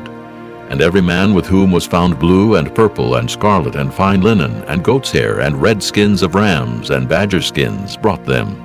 Every one that did offer an offering of silver and brass brought the Lord's offering. And every man with whom was found shittim wood for any work of the service brought it. And all the women that were wise-hearted did spin with their hands, and brought that which they had spun, both of blue and of purple and of scarlet and of fine linen. And all the women whose hearts stirred them up in wisdom spun goat's hair. And the rulers brought onyx stones, and stones to be set for the ephod and for the breastplate, and spice and oil for the light, and for the anointing oil, and for the sweet incense. The children of Israel brought a willing offering unto the Lord, every man and woman whose heart made them willing to bring for all manner of work, which the Lord had commanded to be made by the hand of Moses. And Moses said unto the children of Israel, See, the Lord hath called by name Bezaleel, the son of Uri, the son of Hur, of the tribe of Judah. And he hath filled him with the Spirit of God, in wisdom, in understanding, and in knowledge, and in all manner of workmanship, and to devise curious works, to work in gold, and in silver, and in brass, and in the cutting of stones, to set them, and in carving of wood, to make any manner of cunning work. And he hath put in his heart that he may teach both he and Aholiab, the son of Ahisamach, of the tribe of Dan. Them hath he filled with wisdom of heart, to work all manner of work, of the engraver, and of the cunning workman, and of the embroiderer, in blue and in purple, in scarlet and in fine linen, and of the weaver, even of them that do any work, and of those that devise cunning work. Chapter 36.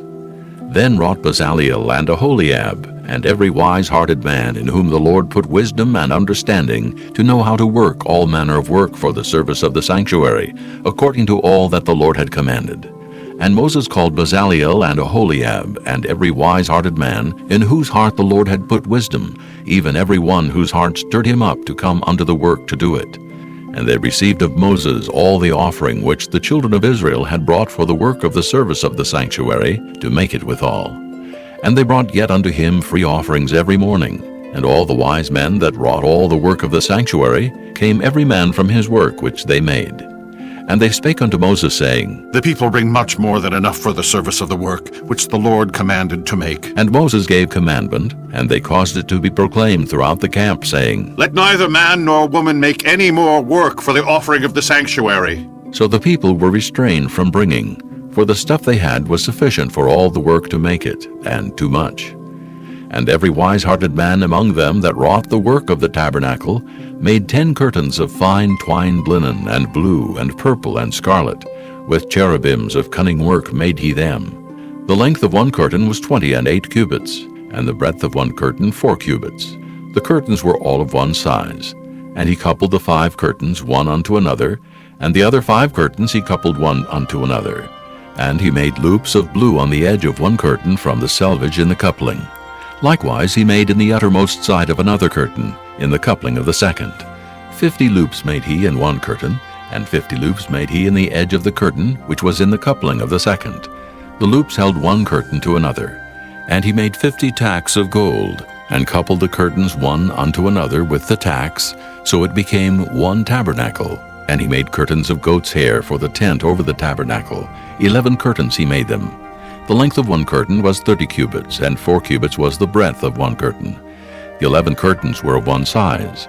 And he coupled 5 curtains by themselves, and 6 curtains by themselves. And he made 50 loops upon the uttermost edge of the curtain in the coupling. And 50 loops made he upon the edge of the curtain which coupleth the second. And he made 50 tacks of brass to couple the tent together, that it might be one. And he made a covering for the tent of ram skin dyed red, and a covering of badger skin above that. And he made boards for the tabernacle of shittim wood standing up. The length of a board was 10 cubits, and the breadth of a board was 1 cubit and a half. One board had 2 tenons, equally distant one from another. Thus did he make for all the boards of the tabernacle. And he made boards for the tabernacle, 20 boards for the south side southward. And 40 sockets of silver he made under the 20 boards, 2 sockets under one board for his 2 tenons, and 2 sockets under another board for his 2 tenons. And for the other side of the tabernacle, which is toward the north corner, he made 20 boards, and there 40 sockets of silver, 2 sockets under one board, and 2 sockets under another board. And for the sides of the tabernacle westward, he made 6 boards. And 2 boards made he for the corners of the tabernacle in the 2 sides. and they were coupled beneath and coupled together at the head thereof to one ring. Thus he did to both of them in both the corners. And there were 8 boards, and their sockets were 16 sockets of silver, under every board 2 sockets. And he made bars of shittim wood, 5 for the boards of the one side of the tabernacle, and 5 bars for the boards of the other side of the tabernacle, and 5 bars for the boards of the tabernacle for the sides westward. And he made the middle bar to shoot through the boards from the one end to the other. And he overlaid the boards with gold, and made their rings of gold to be places for the bars, and overlaid the bars with gold. And he made a veil of blue and purple and scarlet and fine twined linen. With cherubims made he it of cunning work. And he made thereunto 4 pillars of shittim wood, and overlaid them with gold. Their hooks were of gold. And he cast for them 4 sockets of silver.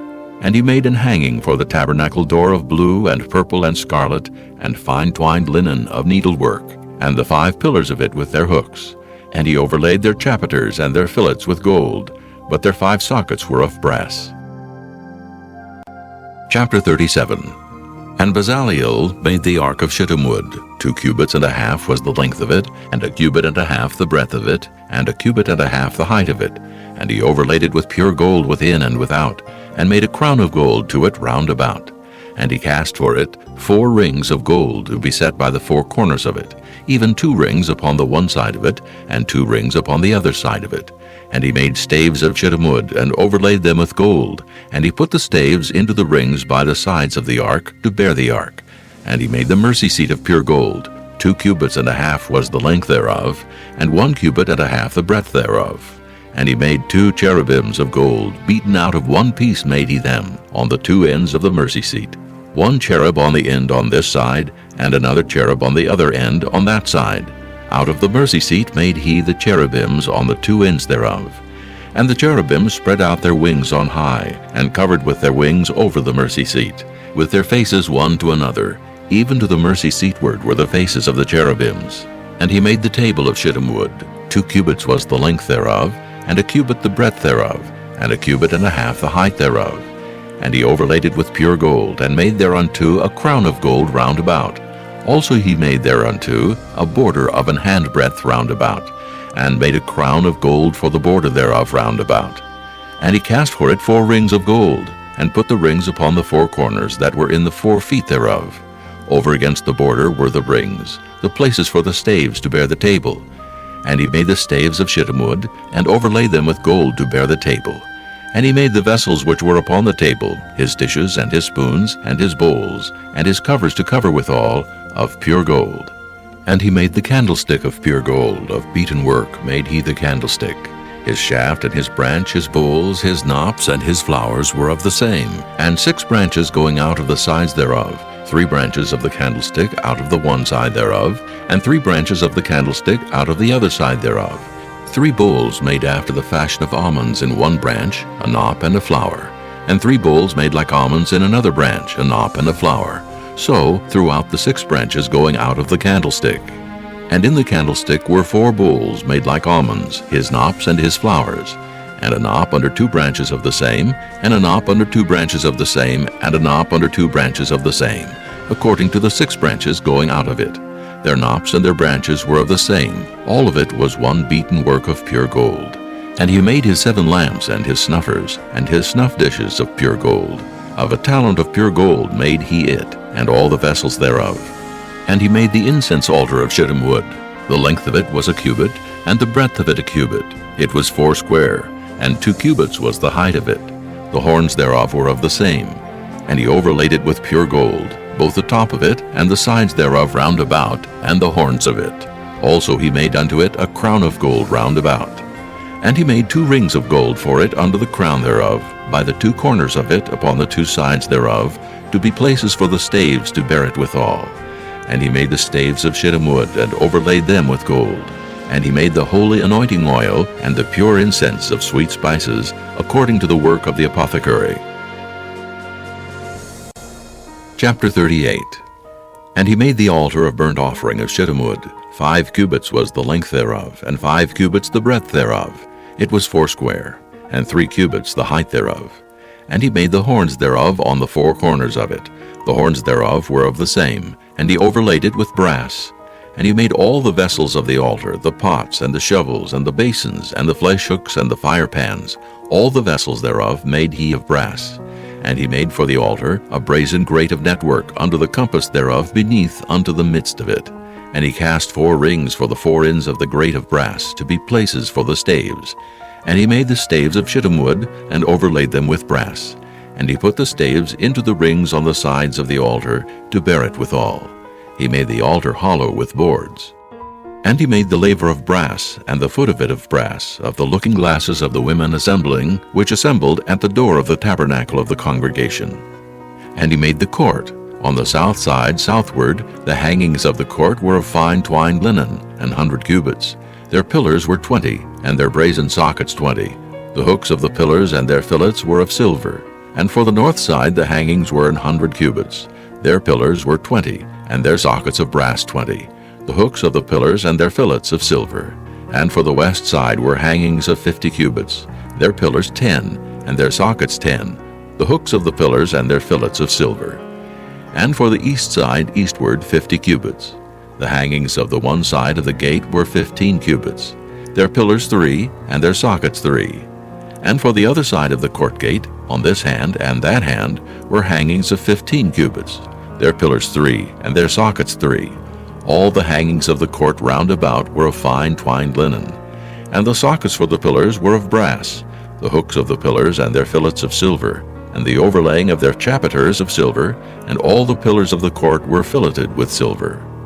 And the hanging for the gate of the court was needlework of blue and purple and scarlet and fine twined linen, and 20 cubits was the length, and the height and the breadth was 5 cubits, answerable to the hangings of the court. And their pillars were 4, and their sockets of brass 4, their hooks of silver, and the overlaying of their chapiters, and their fillets of silver. And all the pins of the tabernacle, and of the court round about, were of brass. This is the sum of the tabernacle, even of the tabernacle of testimony, as it was counted according to the commandment of Moses, for the service of the Levites, by the hand of Ithamar, son to Aaron the priest. And Bezaleel, the son of Uri, the son of Hur, of the tribe of Judah, made all that the Lord commanded Moses. And with him was Aholiab, son of Ahishamach, of the tribe of Dan, an engraver, and a cunning workman, and an embroiderer in blue, and in purple, and in scarlet, and fine linen. All the gold that was occupied for the work in all the work of the holy place, even the gold of the offering, was 29 talents, and 730 shekels, after the shekel of the sanctuary. And the silver of them that were numbered of the congregation was 100 talents, and 1,760 shekels, after the shekel of the sanctuary. A beka for every man, that is, half a shekel after the shekel of the sanctuary, for every one that went to be numbered from 20 years old and upward, for 600,000 and 3,550 men. And of the 100 talents of silver were cast the sockets of the sanctuary, and the sockets of the veil, 100 sockets of the 100 talents, a talent for a socket. And of the 1,775 shekels he made hooks for the pillars, and overlaid their chapiters, and filleted them. And the brass of the offering was 70 talents, and 2,400 shekels, and therewith he made the sockets to the door of the tabernacle of the congregation, and the brazen altar, and the brazen grate for it, and all the vessels of the altar, and the sockets of the court round about, and the sockets of the court gate, and all the pins of the tabernacle, and all the pins of the court round about. Chapter 39. And of the blue and purple and scarlet they made cloths of service, to do service in the holy place, and made the holy garments for Aaron, as the Lord commanded Moses. And he made the ephod of gold, blue and purple and scarlet, and fine twined linen. And they did beat the gold into thin plates, and cut it into wires, to work it in the blue, and in the purple, and in the scarlet, and in the fine linen, with cunning work. They made shoulder pieces for it, to couple it together. By the 2 edges was it coupled together. And the curious girdle of his ephod that was upon it was of the same, according to the work thereof, of gold, blue, and purple, and scarlet, and fine twined linen, as the Lord commanded Moses. And they wrought onyx stones enclosed in ouches of gold, graven as signets are graven, with the names of the children of Israel. And he put them on the shoulders of the ephod, that they should be stones for a memorial to the children of Israel, as the Lord commanded Moses. And he made the breastplate of cunning work, like the work of the ephod of gold, blue, and purple, and scarlet, and fine twined linen. It was 4 square. They made the breastplate double. A span was the length thereof, and a span the breadth thereof, being doubled. And they set in it 4 rows of stones. The first row was a sardius, a topaz, and a carbuncle. This was the first row. And the second row, an emerald, a sapphire, and a diamond. And the third row, a ligure, an agate, and an amethyst. And the fourth row, a beryl, an onyx, and a jasper. They were enclosed in ouches of gold in their enclosings. And the stones were according to the names of the children of Israel, 12, according to their names, like the engravings of a signet, every one with his name according to the 12 tribes. And they made upon the breastplate chains at the ends of wreathen work of pure gold. And they made 2 ouches of gold, and 2 gold rings, and put the 2 rings in the 2 ends of the breastplate. And they put the 2 wreathen chains of gold in the 2 rings on the ends of the breastplate. And the 2 ends of the 2 wreathen chains they fastened in the 2 ouches, and put them on the shoulder pieces of the ephod before it. And they made 2 rings of gold, and put them on the 2 ends of the breastplate, upon the border of it, which was on the side of the ephod inward. And they made 2 other golden rings, and put them on the 2 sides of the ephod underneath, toward the forepart of it, over against the other coupling thereof, above the curious girdle of the ephod. And they did bind the breastplate by his rings unto the rings of the ephod with a lace of blue, that it might be above the curious girdle of the ephod, and that the breastplate might not be loosed from the ephod, as the Lord commanded Moses. And he made the robe of the ephod of woven work, all of blue, and there was an hole in the midst of the robe, as the hole of an habergeon, with a band round about the hole, that it should not rend.